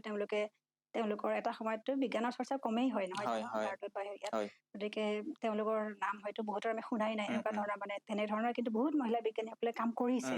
যে তেওঁলোকৰ বিষয়ে তাত আছে যে কেনেকুৱা ধৰণৰ যুঁজাৰু মানসিকতাই কাম কৰিছে তেতিয়া মোৰ মনত পৰিছে মানে নামটো দিয়া দেখি জিদ্দি যে আচলতে তেতিয়া কওঁতে আমাৰো বেয়া লাগিছে জিদ্দি বুলি ক'লে অকমান এটা আমি নেতিবাচক অৰ্থত লওঁ ন জিদ্দি মানে বৰ এটা হেৰি নহয় ন জেদি নহয় জানো জেদি মানুহ কিন্তু কথাটো হ'ল এতিয়া মই ভাবো আজি 20-25 বছৰ পিছত বেক কৰি যেতিয়া আকৌ সময় আহোঁতে মানে ফ্লাইটত ভাবি আহিছো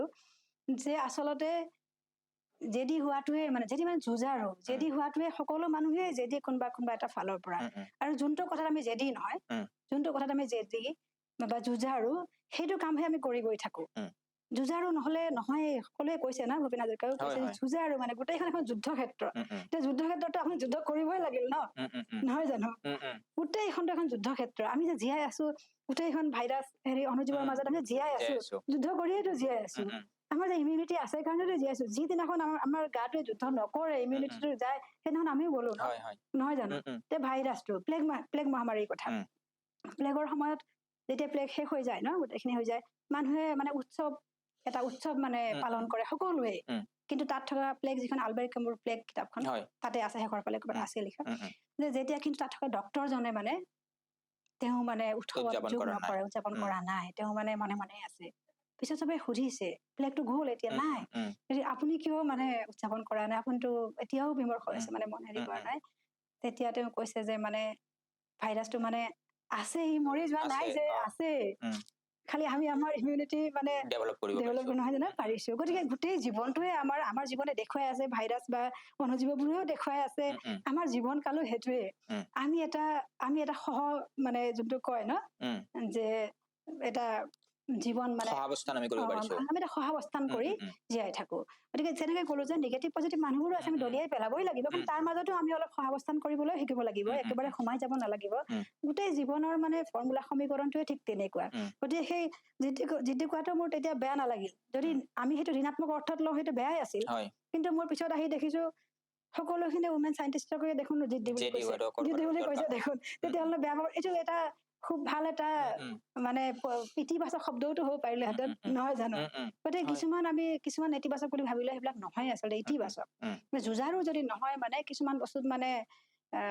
অনুৰাগ, সফলতা বেলেগ কথা, সফলতা পিছত, কিন্তু তাৰ আগততো যুদ্ধ কৰিবলৈ শিকিব লাগিব, নহয় জানো? যুঁজাৰু এটা মানে মনোভাৱটো থাকিব লাগিব।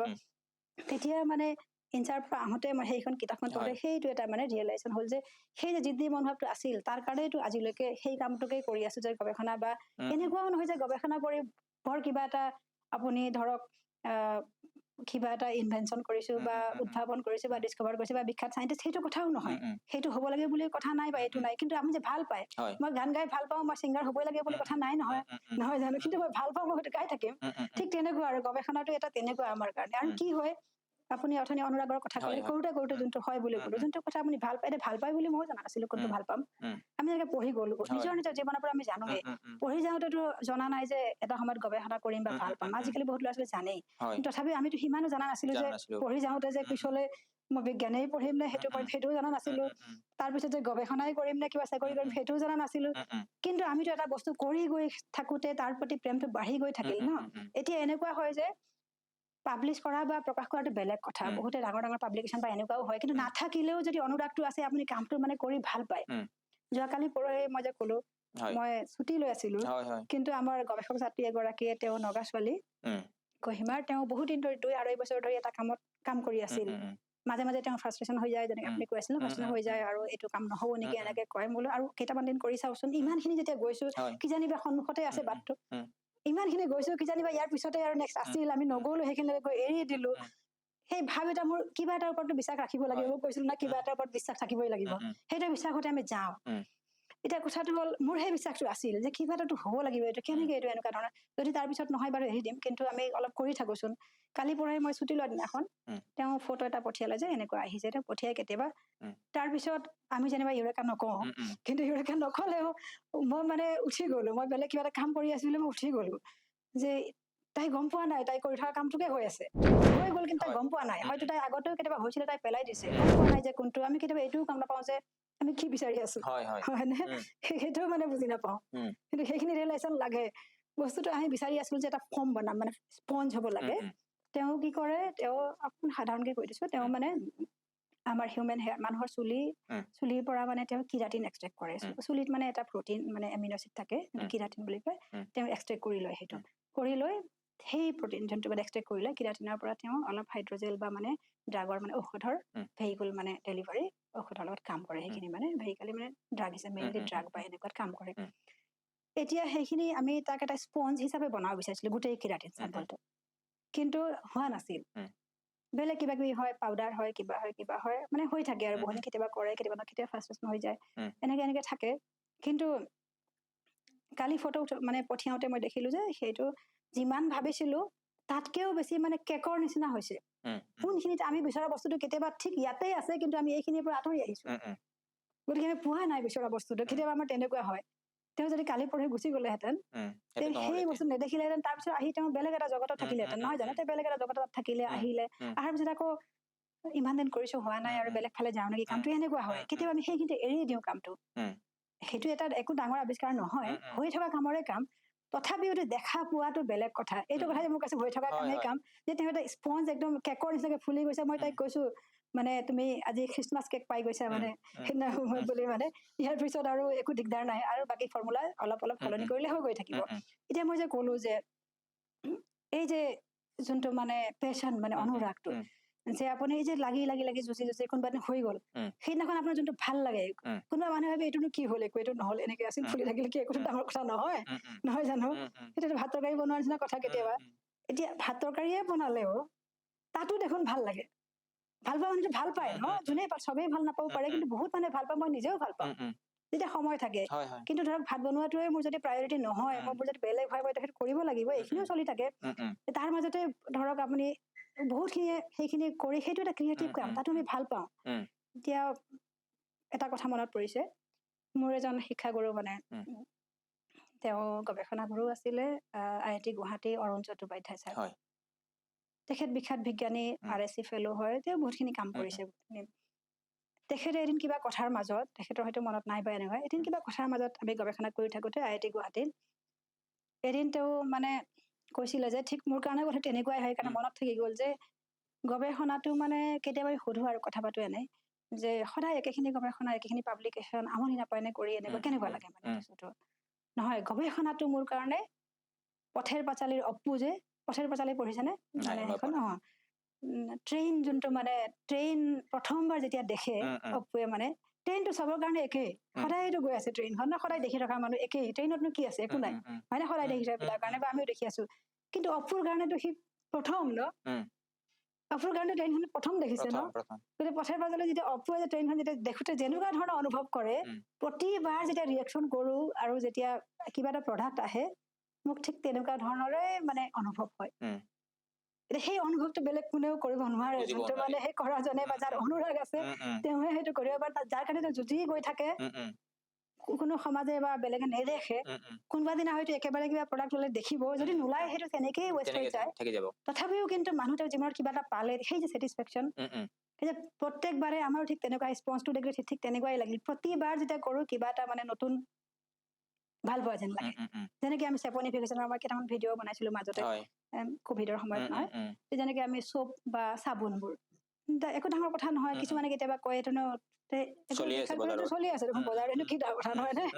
ঠিক তেনেকুৱা এতিয়া তাৰ মাজতে কিন্তু সেইটো নিজে বনোৱা যোনটো আপুনি নিজে বনালে ন তাৰ ইমান চলি থকাৰ পিছতো আমি কেতিয়াবা বিটেক বা ল'ৰা ছোৱালীক কিবা কৰিব দিওঁ চেপনিফিকেশ্যন ৰিয়েকশ্যনটো চাবোনটো নহয়গে বহুতবাৰ কৰিলেও নহয়গে কিবা পানী পানী হয় আৰু ফিজিকেল কেমেষ্ট্ৰিৰ ৰিয়েকশ্যন বিলাক এনেকুৱাই আৰু কেতিয়াবা শিক্ষকেও সেইটো কয় ক'ব নালাগে এতিয়া শিক্ষক বা হেৰিও কয় যে ফিজিকেল কেমেষ্ট্ৰিৰ ৰিয়েকশ্যন বিলাক মানে নোলায় এই যে নিগেটিভ কৈ দিলে যে সেইটো সোমাই গ'লে সেইটো ক'ব নালাগে সেইটো নহয় এই কথাটো ওলাই কিয় নোলাব সময় লাগিব পাৰে কিন্তু কথা হ'ল সেইটো কৰিবলৈ আমি পাৰফেক্টলি এটা কৰা নাইতো গতিকে কৰিবলৈ সেইটো চব দিয়া আছে ফৰ্মুলা ইমান ইমান এড কৰিব লাগে বা এইখিনি কৰিব লাগে তাৰপিছতো সেইটো নহয়গে তাৰমানে আমি একজেক্টলি কৰা নাই তেনেকে আমি কৰি কৰি কৰি কৰি কৰি আমি গম পাই যাওঁ যে নহয় এইটোহে আচলতে কৰা কেতিয়াবা আমাৰ হাতত মানে সেইটো স্কিল আৰু কেতিয়াবা সেইটোও নাহে বিভিন্ন কাৰণত নহয় কিন্তু যিবিলাকে সেইটো কৰি কৰি সেইখিনি পাই গৈছে তাৰপিছতো একেবাৰতে বনাই দিব পাৰে একেবাৰে চপৰ হেৰি বনাই ৰেডি কৰি দিব পাৰে সেইবিলাকত মানে এটা সৰু সৰু সৰু সৰু সুখ যোনটো আনন্দ থাকে সেই আনন্দটো যেতিয়া মানুহে কামৰ মাজত পাই যায় তেতিয়াহ'লে সেই কামটো কাম কৰা যেন নালাগে একো কাম কৰা যেনেই নালাগে সেই প্ৰথম চেপনিফিকেশ্যন ৰিয়েকশ্যন মই ঘৰত কৰিছিলো সেইখিনি সময়ত কভিডৰ সময় গতিকে তেতিয়া লেবৰেটৰীত যোৱা বা এনেকুৱা ধৰণৰ তেতিয়া মই NIT নাগালেণ্ডত আছিলো যোৱাৰতো প্ৰশ্নই নাহে আৰু সেইখিনি সময়তে তেতিয়া গুৱাহাটী ইউনিভাৰ্চিটি খোলা থাকে কেতিয়াবা লেব দুই এটা মাজে মাজে গৈ মই কিছুমান কাৰণ বেলেঞ্চটো লাগিল বাকীখিনিতো বাৰু ঘৰত কিবা ছেট আপ কৰিলো কিন্তু বেলেঞ্চটো লাগিল গতিকে অলপ ৱেটটো অলপটোতো মিলিব লাগিব একো নহ'লেও ওচৰে পাজৰটো হ'ব লাগিব নহ'লে নোলাব মই জানো নহ'লে সেইটো কম্পেচাৰটো নিমিলিব ন এতিয়া ৱেটটো ঘৰততো তেনেকে বেলেঞ্চ লোৱা বিশেষ একো নাথাকে ন আমাৰ চামুচ বা এইবিলাক থাকে ভলিউম হিচাপত কিন্তু ৱেটটো নাথাকে তাত গৈ আমি তেনেকে আমি 1 গ্ৰাম বা 2 গ্ৰাম এনেকুৱা লওঁ কম বা 15-16 গ্ৰামৰ কাৰণে বেলেগ পোৱা নাযায় তাত গৈ এই পাউচ বিলাকত মানে ধৰক পাউচ এই যে আমাৰ যোনটো থাকে লেবৰেটৰী যিবিলাক পাউচ বিলাকত আমি কি কৰো মানে মই একেলগে 15টা 20টা বা 30টা মান ৱেট লৈ আহোঁ 1 গ্ৰাম 2 গ্ৰাম 3 গ্ৰাম লিখি তাত সেইটো সিমান গ্ৰামে আছে আৰু যেতিয়া ইউজ হয় মই 1 গ্ৰামে দিম আৰু সেইমতে ফৰ্মুলাটো বনাই ল'ম তেনেকে মানে পাৰফেক্ট ৱেটটোৰ কাৰণে আনি একেলগে কেতিয়া 20টা 30টা কেতিয়া 50টা মান এনেকৈ ৱেট লৈ খালি বেলেঞ্চটো ইউজ কৰোঁ লৈ মানে থৈ দিওঁ পিছত সেইবিলাক তাৰ পৰা উলিয়াই মই আৰু ৱেট নলওঁ মানে এড কৰোঁ মেজাৰমেণ্টটো একে হৈ গ'ল তাৰপিছত নেক্সটটো থাকিলে আমাৰ টেম্পাৰেচাৰ ছেট কৰা মানে সেইটো অলপ বৰ এটা কণ্ট্ৰল নহয় কেতিয়াবা কেৰাহীত কৰিলেও বাঢ়ি যায় একো নহয় শেষত ৰাইচ কুকাৰত কৰিছো তাত এটলিষ্ট কেৰাহীৰ সমান মানে বাঢ়ি নাযায়তো অলপ কম হৈ গ'লে ৰাইচ কুকাৰত কৰিছো আমি ৰিয়েকশ্যন এদিন ফাটিও গৈছে ছোৱালীয়ে তেওঁ ৰেকৰ্ড কৰি আছিলে তেওঁ কৰি দিছিলে এদিন ফাটিও গ'ল গোটেইটো কাৰণ কণ্ট্ৰল নহয় যে আমি তাতো ডিষ্টিলেশ্যন কৰো মানে এটা হেৰি মানে এলকহল বা হেৰি এনে উদ্দায়ী যিবিলাক থাকে ন ভলেটাইল সেইবিলাক ওলাই যোৱাৰ ব্যৱস্থা কৰা থাকে পানীৰ সৰবৰাহটো চলি থাকে ধৰক ৰাইচ কুকাৰ কৰিলে একেবাৰে লক হৈ গ'ল ন ফাটি যাবই আৰু এলকহল উদ্দায়ী ন ওলাই যাবই তেনেকুৱাও হৈছে তথাপি আমি কৰিছো সেইটো সাধাৰণ কাম তথাপি আমি সেইখিনি কৰি 2টামান ভিডিঅ' বনাইছিলো তাৰপিছত যে ল'ৰা ছোৱালী এইখিনি যদি কৰে কৰিব পাৰে নিজে তাৰপিছত সেইখিনি মিক্সিং কৰি আমি কৰিছিলো সেইটো মানে কেতিয়াবা ৰাতি 1-2টা বজালৈকে কৰিছো ভাল লাগিছে কাৰণে কৰিছো তাৰ পৰা পাবলৈ একো নাই বা হেৰি কৰিবলৈও নাই কিন্তু কথাটো হ'ল আপুনি কামটো কৰি ভাল পাইছে যে ভাল পালে সি সাধাৰণৰো সাধাৰণ কাম হ'ব পাৰে বা সি বিখ্যাত ডিস্কভাৰীও হ'ব পাৰে ভাল পালে মানে কামটো কৰি কৰা যেন নালাগে গোটেইখিনি পৰ্যায়ত মানে যে শিক্ষাগুৰু বা শিক্ষকৰ এটা ডাঙৰ মানে হেৰি থাকে মানে এটা কন্ট্ৰিবিউশ্যন মানে অৰিহণা থাকে মানে মেইন আচলতে ফাউণ্ডেশ্যনটোৱে তাৰ পৰাই হয়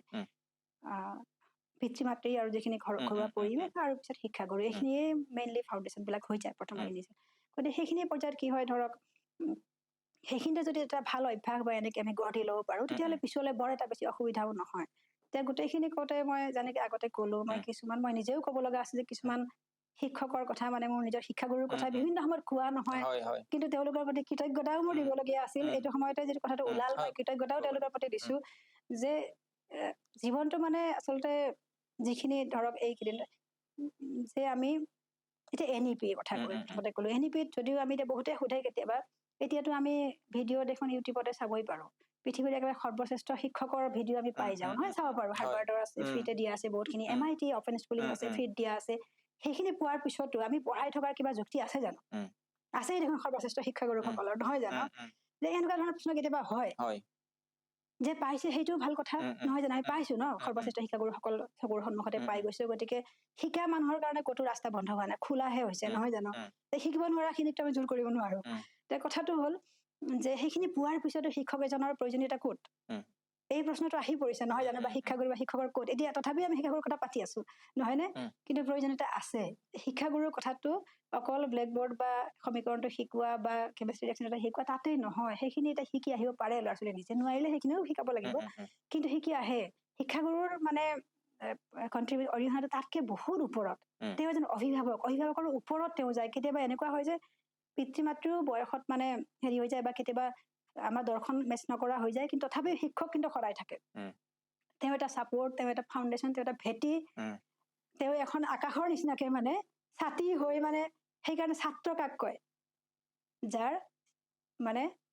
যাৰ ছত্ৰ ছায়াত নহয় মানে শিক্ষক কাক কয় যাৰ ছত্ৰ ছায়াত আমি সেইকাৰণে ছাত্ৰ বুলি কওঁ ন ছত্ৰ ছায়াত আমি ডাঙৰ দীঘল হওঁ সেইকাৰণে আমি ছাত্ৰ বুলি কওঁ ন কাৰোবাৰ ছত্ৰ ছায়াত আমি ডাঙৰ দীঘল হৈ আছো সেই ছত্ৰ ছায়া যাব বুলি কেতিয়াবা আকাশৰ দৰে তেওঁলোক মানে থাকে কেতিয়াবা হয়তো আমি পিতৃ মাতৃও হেৰাই গ'ল যুগৰ লগত কিন্তু তেওঁলোক আছে কিন্তু সদায় থিয় হৈ এতিয়া সেই কথা কওঁতে মই যে ক'লো কিছুমান শিক্ষকৰ কথা মই ক'বলগীয়াও আছিল কম বুলি যে স্কুলীয়া সকলোৰে থাকিব আপোনাৰো থাকিব কোনোবা হয়তো কওঁতে আপোনাৰ মনত পৰিছে পিছত কথা পাতিম কেতিয়াবা আকৌ আপোনাৰ শিক্ষকৰ বিষয়েও যে সৰুতে মানে স্কুলত যেতিয়া পঢ়িছিলো মই যে ক'লো সংখ্যা আৰু শব্দৰ প্ৰতি কেনেকে ভাল পোৱাবিলাক আহিল বুলি সংখ্যাৰ প্ৰতি প্ৰেমটো মানে থাকি গ'ল যে কেনেকে স্কুলত মোক গোটেই জীৱন জুৰি যদি ভাবো আহিবৰ সময়ত মই ভাবি আছিলো যে কেইবাগৰাকীও শিক্ষকে মানে প্ৰভাৱ পেলাইছে সকলো শিক্ষকে অলপ নহ'লে প্ৰভাৱ পেলায় কিন্তু তথাপিও মই যে ক'লো কিছুমানৰ প্ৰভাৱ বেছিকে থাকে এতিয়া অকল পঢ়া শুনা বুলি নহয় মই যে ক'লো সেইকাৰণে NEPত মানে এতিয়া আমাৰ শিক্ষকৰ মানে প্ৰয়োজনটো ক'ত কিন্তু আছে প্ৰয়োজনটো মই সেইটো কথা কৈ আছো যে অকল ব্লেকবৰ্ডতে থকা নাই তেতিয়াহ'লে গোটেই জীৱন জুৰি আমাক এটা মানে ভেটি বান্ধিছে এটা বাট দেখুৱাইছে অভ্যাস কৰি দিছে সেইখিনিতে আছে মানে তেওঁলোকৰ প্ৰয়োজনটো এটা মেণ্টৰ হিচাপে গুৰু হিচাপে মানে তাত আছে গতিকে এতিয়া কথাটো হ'ল মই যে ক'লো কেইজনমান শিক্ষকৰ মই অলৰেডি ক'লোৱে ইতিমধ্যে যে তিনি চাৰিজন শিক্ষকৰ কথা প্ৰায় মই 9জন শিক্ষকৰ কথা ক'ম তাৰে ভিতৰত আপোনাৰ 6জন হ'ল মানে শিক্ষক হ'ল মোৰ 3জন মোৰ স্কুলৰ শিক্ষক ধৰ্মকান্ত হালৈ ছাৰ তেওঁ সংখ্যাৰ প্ৰতি যোন ভাল পোৱাটো তাৰ লগতে জীৱনৰ বহুতখিনি কিন্তু তেওঁ জীৱনৰ বিষয়ে ভাবিবলৈ কিন্তু তেওঁ শিকাইছে ভাবিবলৈ মানে এই যে ৰিয়েলাইজেশ্যনটো যে ভাবো জীৱনৰ বিষয়ে কেতিয়াবা জীৱনৰ বিষয়ে একো নাভাবাকে এটা জীৱন এটা শেষ হৈ যায় ন নহয় জানো গতিকে সেই ভাবিবলৈ প্ৰথম মানে ৰিয়েলাইজেশ্যনটো তেওঁ দিছিলে আচলতে তেওঁ কিন্তু মোৰ গণিতৰ শিক্ষক প্লাছ মানে সংখ্যাৰ প্ৰতি ভাল পোৱাটো মোৰ আহিছে তেওঁৰ লগত পঢ়োতে তাৰপিছত গণিতৰ আৰু এজন শিক্ষক আছিলে যোগেন বৰা ছাৰ তেখেতৰ পৰা ভাল লাগিছিলে তেখেতে জীৱনৰ কথা ইমান কোৱা নাছিলে তেখেতে অংকই কৰাইছিলে মানে আমাৰ এডভান্স মেথমেটিক্স আছিল নহয় তেখেতে মানে এডভান্স মেথমেটিক্স পঢ়াওঁতে মানে বুদ্ধি বুলি কয় অংকত এই অংকত এটা বুদ্ধি আছে মানে সেইটো চেলেঞ্জিং যে যুঁজাৰ যিটো মানে টেকনিকটো মানে সেই বুদ্ধি ইয়াত কিন্তু বুদ্ধি আছে দেই বুদ্ধি বুলি ক'ব শব্দটো তাৰপিছত কিবা এটা টেকনিক থাকে মাজতে সেই বুদ্ধিটো লগালে অংকটো হৈ যায় হয় না তেওঁ সেই মানে বস্তুটো মানে টেকনিকটো শিকাইছে বেলেগ কথা সেইটো বাৰু বেলেগ বেলেগত বেলেগ বেলেগ টেকনিক হয় কিন্তু যে সংখ্যাবোৰ ভাল পাবলৈ শিকিলো সংখ্যাবোৰৰ প্ৰতি মানে প্ৰেম হ'ল যে হয় অংকৰ লগত যুঁজিবলৈ মানে ভাল লগা হ'ল সি যে 10 বাৰ কৰিলে যে বেলেগ কিবা এটা ওলাই থাকে কিছুমানে কৰি কৰি আমনি পায় নোলায় আৰু অংকটো নহয় মানে যুঁজিহে ভাল পোৱা হলো আমি ক্লাছত মানে যুঁজি থাকিলো নহ'ল ফাইনেলি ওলাই গ'ল ভাল পাওঁ কিন্তু এইটো নহয় যে সেইটো অংক কেতিয়াও কৰা নাই চবেইটো কৰি আহিছে ইমান এইটো প্ৰতি বছৰ কৰি আহিছে চবেই কিন্তু আমি ভাল পাইছো ন মই সেইটোৱে কৈছো কৰা কামৰ মাজতে আমি ভাল পাওঁ এনেকুৱা নহয় যে একেবাৰে নতুন বস্তুৱে আৱিষ্কাৰ হ'ব লাগিব মোৰ কাৰণেতো সেইটো অপুৰ দৰে হ'ল নহয় হয় নহয় অংকটো গতিকে আমি সেইটো ভাল পাওঁ যে সেইটো এটা কথা সেইটো তেওঁ সংখ্যাৰ প্ৰতি প্ৰেমটো তেওঁ সেইটো আনিছিলে তাৰ পিছত হ'ল ননী গোপাল কুণ্ডু ছাৰ তেখেত ইংৰাজীৰ শিক্ষক এই যে আখৰ আৰু শব্দৰ প্ৰতি তেখেতে মানে সেইটো আনিছিলে তেখেত সাধক ইংৰাজী তেখেতে সাধনা কৰে তেখেতে খেলা ধূলাও খুব ভাল কৰিছিলে আমাক খেলা ধূলাও শিকাইছিলে কেতিয়াবা মাজে মাজে বেডমিণ্টনৰ চাটলটো ধৰিবলৈ তেওঁৱে শিকাইছিলে এই শিকাই তেওঁ মানে এক পৰিয়ালৰ দৰে হৈ গৈছিলে ল'ৰা ছোৱালীৰ লগত মানে তেওঁ আমাক ছাত্ৰ ছাত্ৰী বুলি মানে একেবাৰে পৰিয়ালৰ দৰে অভিভাৱকৰ দৰে তেওঁ আমাক ইংৰাজী মানে তাৰ মাজতে আমি মানে শব্দবোৰ বা হেৰিবোৰ এটা শব্দৰ সাধনা কৰা এটা আহি গ'ল তেওঁৰ শিক্ষাৰ পৰা সেইখিনি হ'ল আমাৰ স্কুল পৰ্যায়ৰ তিনিজন শিক্ষকৰ কথা ক'লো এতিয়া কলেজ পৰ্যায়ত অকমান সেইটো এটা কম থাকে এটাচমেণ্টটো যেনেকে আমাৰ এতিয়া স্কুলৰ পৰ্যায়ত থাকে যে আমি গাঁৱৰ একেখন স্কুলত পঢ়া গতিকে এটা দেউতাৰ বন্ধু বা এটা পিতৃ মাতৃৰ নিচিনা এটা সেইটোও থাকে কলেজত সেইটো অকমান কমি যায় তথাপিও মেইনলি তেতিয়া আমি ছাবজেক্ট ৰিলেটেড বা আমাৰ বিভাগত গুচি যাওঁ নহয় জানো তেতিয়া ৰসায়ন বিজ্ঞানৰ ক্ষীৰধৰ বৰুৱা ছাৰ আছিল তেখেতেও জীৱনৰ কথা কৈছে বা তেখেতে কিন্তু তেওঁলোকে বিজ্ঞানৰ সাধনা তেওঁ বহুত কৰিছে ছাৰে এতিয়াও যথেষ্ট কাম কৰি থাকে ছাৰ সাধক ছাৰ ৰাষ্ট্ৰীয় পুৰস্কাৰ বহুতে জানে কিন্তু তেওঁ পুৰস্কাৰৰ ওপৰত তেওঁ ছাৰক পুৰস্কাৰ জুখিব নোৱাৰি ছাৰ মানে পুৰস্কাৰতকৈ বহুত ওপৰত মানে পুৰস্কাৰকহে তেওঁ সন্মানিত কৰিছে ছাৰে সিমানখিনি কাম কৰিছে এতিয়াও তেওঁ কৰি আছে এই বয়সত ছাৰে মানে প্ৰতিবাৰ মই গ'লে ছাৰক লগ ধৰো ছাৰৰ আশীৰ্বাদো লওঁ এতিয়াও তেওঁ সেই কামখিনি কৰিছে শব্দৰ সাধনা কিন্তু তেওঁ এতিয়াও কৰি আছে ছাৰৰ বিজ্ঞান অভিযানখন মই লগত ৰাখিছো কেতিয়াবা সোধো আমি আলোচনা কৰো কেতিয়াবা শব্দটো কাৰণ বহুত বিজ্ঞান শব্দত বিজ্ঞানৰ মানে শব্দবোৰ অসমীয়াত নাই দিব লগা হয় কেতিয়াবা কিছুমান ছাৰে দিছে কেতিয়াবা আমি আলোচনা কৰি আমি একেলগে দিওঁ কিছুমান আগতে আমি CSTT চেণ্টাৰ ফৰ চাইন্স টাৰ্মিনলজিৰ এটা হেৰি হয় চেন্ট্ৰেল গভৰ্ণমেণ্টৰ স্কিম আছে তাৰ বেনাৰত এটা হেৰি ৱৰ্কশ্বপো পাতিছিলো তেতিয়াও আমি কিছুমান শব্দ মানে আগৰ কিছুমান আছে কিছুমান দিব লগা হয় এইটো এটা জটিল কাৰবাৰ জটিল ধৰণৰ এটা কাম তথাপিও আমি শব্দৰ সাধনা বা শব্দ এটা ভাষা এটা সেইখিনি কৰিব লাগে এটা সেইটো এটা সামাজিক দায়িত্ববোধো হয় বা ভাষাৰ প্ৰতি প্ৰেম যোনটো ক'লো মানে কাৰণ এতিয়া যোনটো সময়ত ইংৰাজী ভাষাৰ ইমানখিনি হেৰি আগ্ৰাসন বা এইখিনি আছে তাৰ মাজত আমি ইংৰাজীটো লাগিবই পঢ়িও আহিছো নহয় জানো কিন্তু তাৰ মাজতে আমি অসমীয়া ভাষাৰ প্ৰতি আমাৰ এটা প্ৰেম আছে কাৰণে দায়িত্ববোধ আছে ন প্ৰেম নাথাকিলে সেই অনুৰাগ বা প্ৰেমৰ কথা মই আগৰ পৰা কৈ আছো দায়িত্ববোধটো ক'ৰ পৰা আহে প্ৰেমৰ পৰা আহে যদি মই ল'ৰা ছোৱালীক ভাল পাওঁ কাৰণেহে দায়িত্ববোধটো আছে য'ত প্ৰেম শেষ হয় তাত দায়িত্ববোধো নাথাকে হয়নে গতিকে ভাষাটোৰ প্ৰতি প্ৰেম থাকিলেহে দায়িত্ববোধটোও থাকিব আৰু সেই দায়িত্ববোধটো মানে আমি আমাৰ এটা সমাজ জীৱনত জীৱিকাৰ উপৰিও জীৱিকা এটা চলি আছে তাৰ কাৰণে আমাৰ ইংৰাজী গোটেইখিনি দৰকাৰ হয় জীৱিকাৰ উপৰিও আমি কিছুমান কাম কৰো দায়িত্ব ভাল পোৱা পেচন গোটেইখিনি আছে তাৰ লগতে কিছুমান ক্ষেত্ৰত এইবিলাক ক্ষেত্ৰত আপোনাৰ মা দেউতা বা বেলেগ অভিভাৱক কোনেও আপোনাক সহায় কৰিব নোৱাৰে যিকোনো ক্ষেত্ৰত যেতিয়া আপোনাক কোনেও সহায় কৰিব নোৱাৰে তেতিয়াহ'লে আপুনি নিজৰ শিক্ষকৰ ওচৰলৈ যদি গুচি যায় আপুনি ভাৰ্চুৱেলি যাওক বা ফিজিকেলি যাওক তাৰ লগত কথা নাই শাৰীৰিকভাৱে যাওক ভাৰ্চুৱেলি যাব পাৰে কিন্তু আপুনি সমাধানটো পাই যায় ইউনিভাৰ্চিটি লেভেলত আমাৰ মোৰ গৱেষণাগুৰু মাজি ছাৰ তাৰপিছত IIT গুৱাহাটীৰ অৰুণ চট্টোপাধ্যায় ছাৰ মাজি ছাৰৰতো গোটেইখিনি গৱেষণাৰ এটা পৰ্যায়ত থাকেই গোটেইখিনি ছাৰৰ লগত আছে এটা যোনটো ফেমিলি ৰিলেশ্যন এটা পৰিয়ালৰ সেইখিনি থাকিবই সেইটো দীঘলীয়া কেতিয়াবা বেলেগে কথা পাতিম চট্টোপাধ্যায় ছাৰৰ কথা মই ক'লোৱেই কেনেকে তেওঁ গৱেষণাটো এটা কিমান অনুৰাগত লৈছিলে সেইটো কথা আৰু বহুত কথা আছে তাৰ পিছৰ পৰ্যায়ত তাৰ পিছত আৰু তিনিজন আছে মই ক'লো যে ভাৰ্চুৱেল শিক্ষাগুৰু তেতিয়াৰ দিনত এই শব্দটো ইমান প্ৰচলন নাছিল কিন্তু মোৰ তিনিজন ভাৰ্চুৱেল শিক্ষাগুৰু আছিল যে এজন হ'ল আব্ৰাহাম লিংকন মই সেইকাৰণে ক'ম বুলি ক'লো আৰু এজন হ'ল বেঞ্জামিন ফ্ৰেংকলিন সকলোতকৈ বেছি প্ৰভাৱিত মোক কৰিছে উল্লেখ কৰো মোক ইমান বেছি প্ৰভাৱিত কৰিছে আৰু এই যে ক'লো বেঞ্জামিন ফ্ৰেংকলিন তেখেতক প্ৰভাৱিত কৰিবলৈ শিকাইছে আচলতে মানে কৰিছে ধৰ্মকান্ত হালৈচাৰৰ যে কথা কৈছিলো মই মেথছৰ মানে আমাৰ গণিতৰ শিক্ষক তেখেতে কিছুমান কথা কৈছিলে আৰু সেইবিলাক কথা তেখেতে এই মই এতিয়া পঢ়ি শুনাম যদি সময় হয় 12টা বেঞ্জামিন ফ্ৰেংকলিন অভ্যাসৰ কথা কওঁতে সেইখিনি ক'ব পাৰি যে 12টা বেঞ্জামিন ফ্ৰেংকলিনে স্বশিক্ষিত আছিল নিজৰ অভ্যাস কেনেকৈ গঢ়িব পাৰি কৈছিল নিজৰ অভ্যাস নিজে গঢ়িছিলে শিক্ষিতও তেওঁ স্বশিক্ষিত আছিল গোটেইবোৰ তেওঁ নিজে কৰিছে গোটেই শিক্ষা নাই আৰু নিজক গঢ়িছে নিজৰ ব্যক্তিত্বৰ প্ৰথম প্ৰশ্নটো আছিল মই ব্যক্তিত্ব কেনেকৈ বিকাশ কৰিব নিজে কৰিছে নিজে কেনেকৈ কৰিব পাৰি বেঞ্জামিন ফ্ৰেংকলিনৰ ওচৰলৈ গ'লেহে আমি গম পাই যাওঁ নিজে কেনেকৈ কৰিব তেওঁ 12টা বনাই লৈছে আজিও আমি সেইটো ব্যৱহাৰ কৰিব পাৰো সেই 12টা ছাৰে দিছিলে তেতিয়া আমাক ধৰ্মকান্ত হালৈচাৰে স্কুলত মানে তেতিয়া আমি 6-7ত পঢ়ি আছো মানে 6ম-7ম শ্ৰেণীত তেতিয়া এখন সৰু ৰঙা নোটবুক আছিল তাত লিখি ৰাখিছিলো সেই 12টাই আছিল তেতিয়া কিতাপখন নাছিল পিছলৈ বেঞ্জামিন ফ্ৰেংকলিন কিতাপখন আমি নাপালো আমি কিতাপ পঢ়া আনন্দখন পঢ়িছো ৰেপিডিটাৰ হিচাপে নহয় দুটা পাঠ হিচাপে আছিল নহয় পিছলৈ বেঞ্জামিন ফ্ৰেংকলিনো আহিছিলে পিছলৈ আমি এখন পিছত পঢ়িছো কিন্তু তেতিয়া নাছিল তেতিয়া লিখি ৰাখিছিলো নোট কৰি সেই 12টা মাজে মাজে চাওঁ পঢ়ো সেই যে থাকি গ'ল আজিলৈ সেইটো মুখস্থৰ নিচিনাকেই থাকি গ'ল সেই যে অভ্যাস বুলি ক'লো শিক্ষকৰ তাত মানে হেৰিটো আহে মানে যে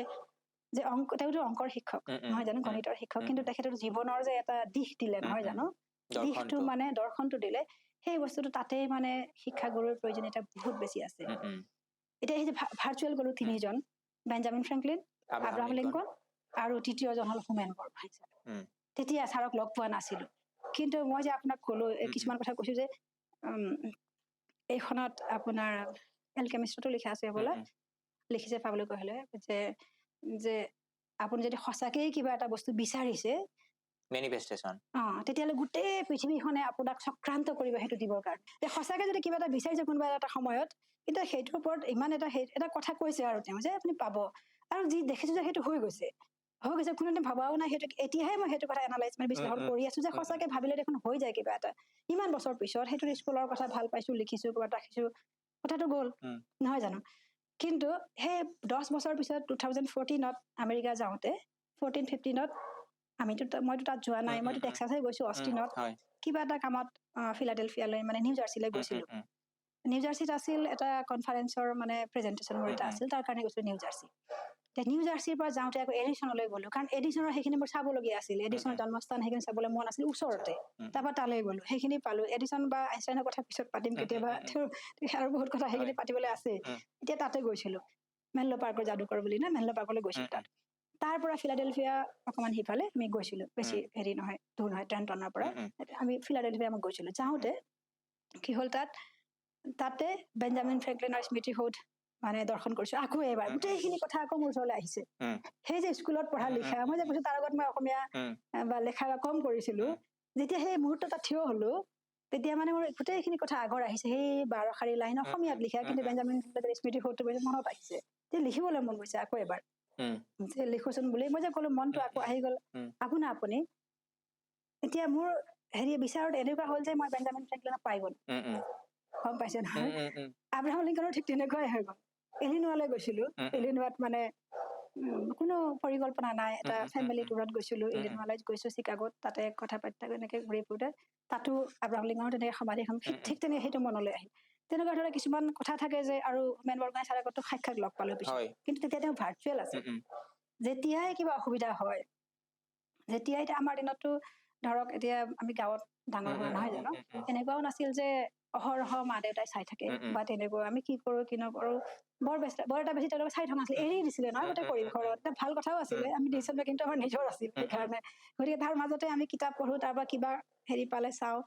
যেতিয়াই কিবা বিভূতিত পঢ়ো তেতিয়াই মা দেউতাক সুধিবলৈ বৰ বেছি যোৱা নাছিলো যেতিয়াই কিবা বিভূতিত পঢ়ো বা দুৰ্দুল্যমান হওঁ যে কোনটো কৰিম কেতিয়াবা সমানেই দুইটাই কৰিবলগীয়া নিচিনাই লাগি থাকে দুৰ্দুল্যমান হয় বা যেতিয়াই বিভূতিত পঢ়ো বা কেতিয়াবা জীৱনৰ কিবা জটিল প্ৰশ্ন আহি সন্মুখত পৰে বা কিবা জটিলতা ভুগি আছো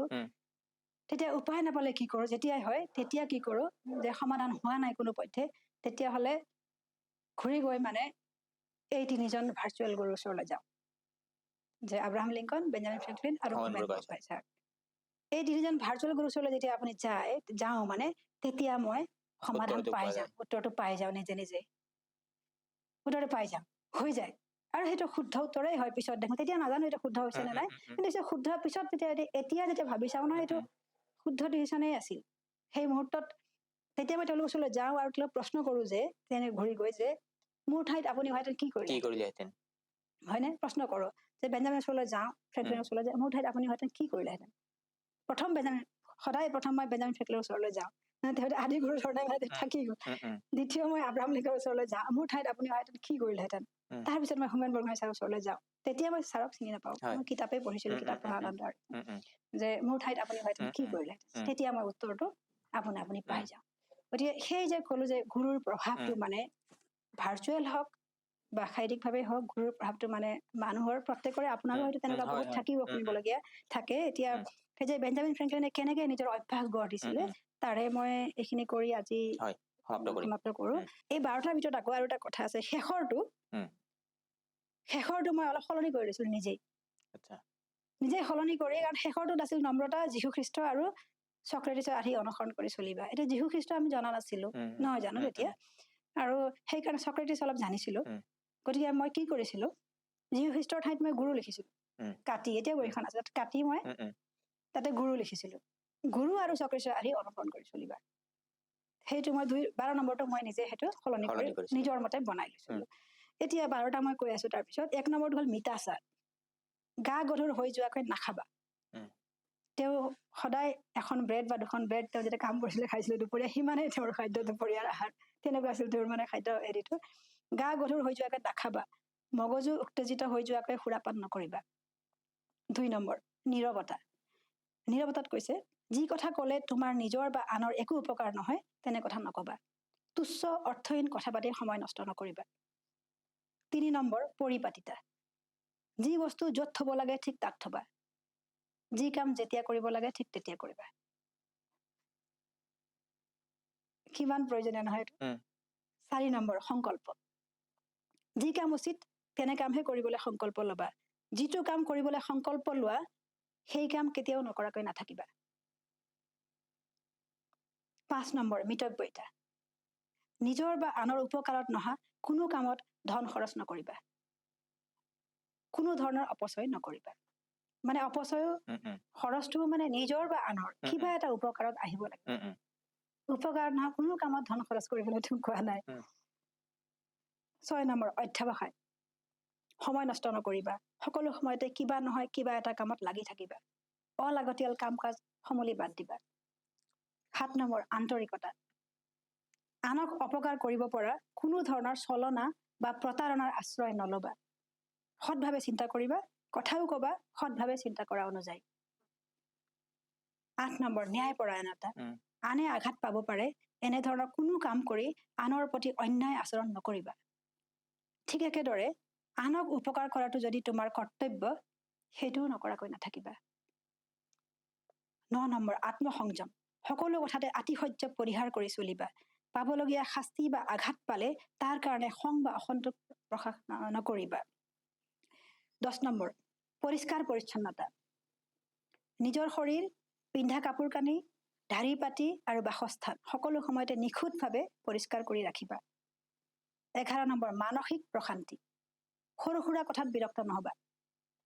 সচৰাচৰ হৈ থকা বা এৰাব নোৱাৰা বিপদ বিঘিনিত বিচলিত হৈ মনৰ শান্তি নেহেৰুৱাবা। মানে বিপদ বিঘিনি আছেই, কথা তাত কৈছে নহয় জানো, বিপদ বিঘিনি সকলোৰে আছেই। যে সচৰাচৰ হৈ থকা বা এৰাব নোৱাৰা বিপদ বিঘিনিত বিচলিত হৈ মনৰ শান্তি নেহেৰুৱাবা। 12 নম্বৰটো হ'ল নম্ৰতা। তাত কৈছিলে যীশু খ্ৰীষ্ট আৰু চক্ৰেটিছৰ আৰ্হি অনুসৰণ কৰি চলিবা। সেইটো মই সলনি কৰি গুৰু আৰু চক্ৰেটিছৰ আৰ্হি অনুসৰণ কৰি চলিবা এনেকে কৰিছিলো। গতিকে এই যে 12টা, এই 12টাত দেখা যায় যে প্ৰায় সকলোখিনিয়ে সোমাই আছে। এই যি 12টা বেঞ্জামিন ফ্ৰেংকলিনে দি থৈ গ'ল, সেইকেইটাৰ মাজতে আমি মোটামুটি আজি যিখিনি কথাৰে আৰম্ভ কৰিছিলো সেইখিনিত উত্তৰ পাই গলো। আপোনাৰ লগত পাতিব লগা কথা আৰু আছে, আমি পিছত বহিম। গতিকে আপোনাৰ যিহেতু অশেষ ব্যস্ততা আছে আজি, গতিকে আমি অনুষ্ঠানটো ইয়াতে সামৰিম। আৰু সামৰণিত মই আশা কৰিম আপুনি আমাৰ দৰ্শকসকলৰ কাৰণে ক'ব পৰামৰ্শ হিচাপে। মই ক'বলগীয়া প্ৰায় গোটেইখিনি ক'লোৱে আজিলৈ এইখিনিতে, আৰু ধন্যবাদ বিদ্যুৎজ্যোতি। আৰু যদি ইয়াৰ পৰা কাৰোবাৰ উপকাৰ হয় এইখিনি কথাৰ পৰা নিশ্চয় ভাল লাগিব। আৰু সেইখিনিকে কৈ আজি এইখিনিতে আমি সামৰো।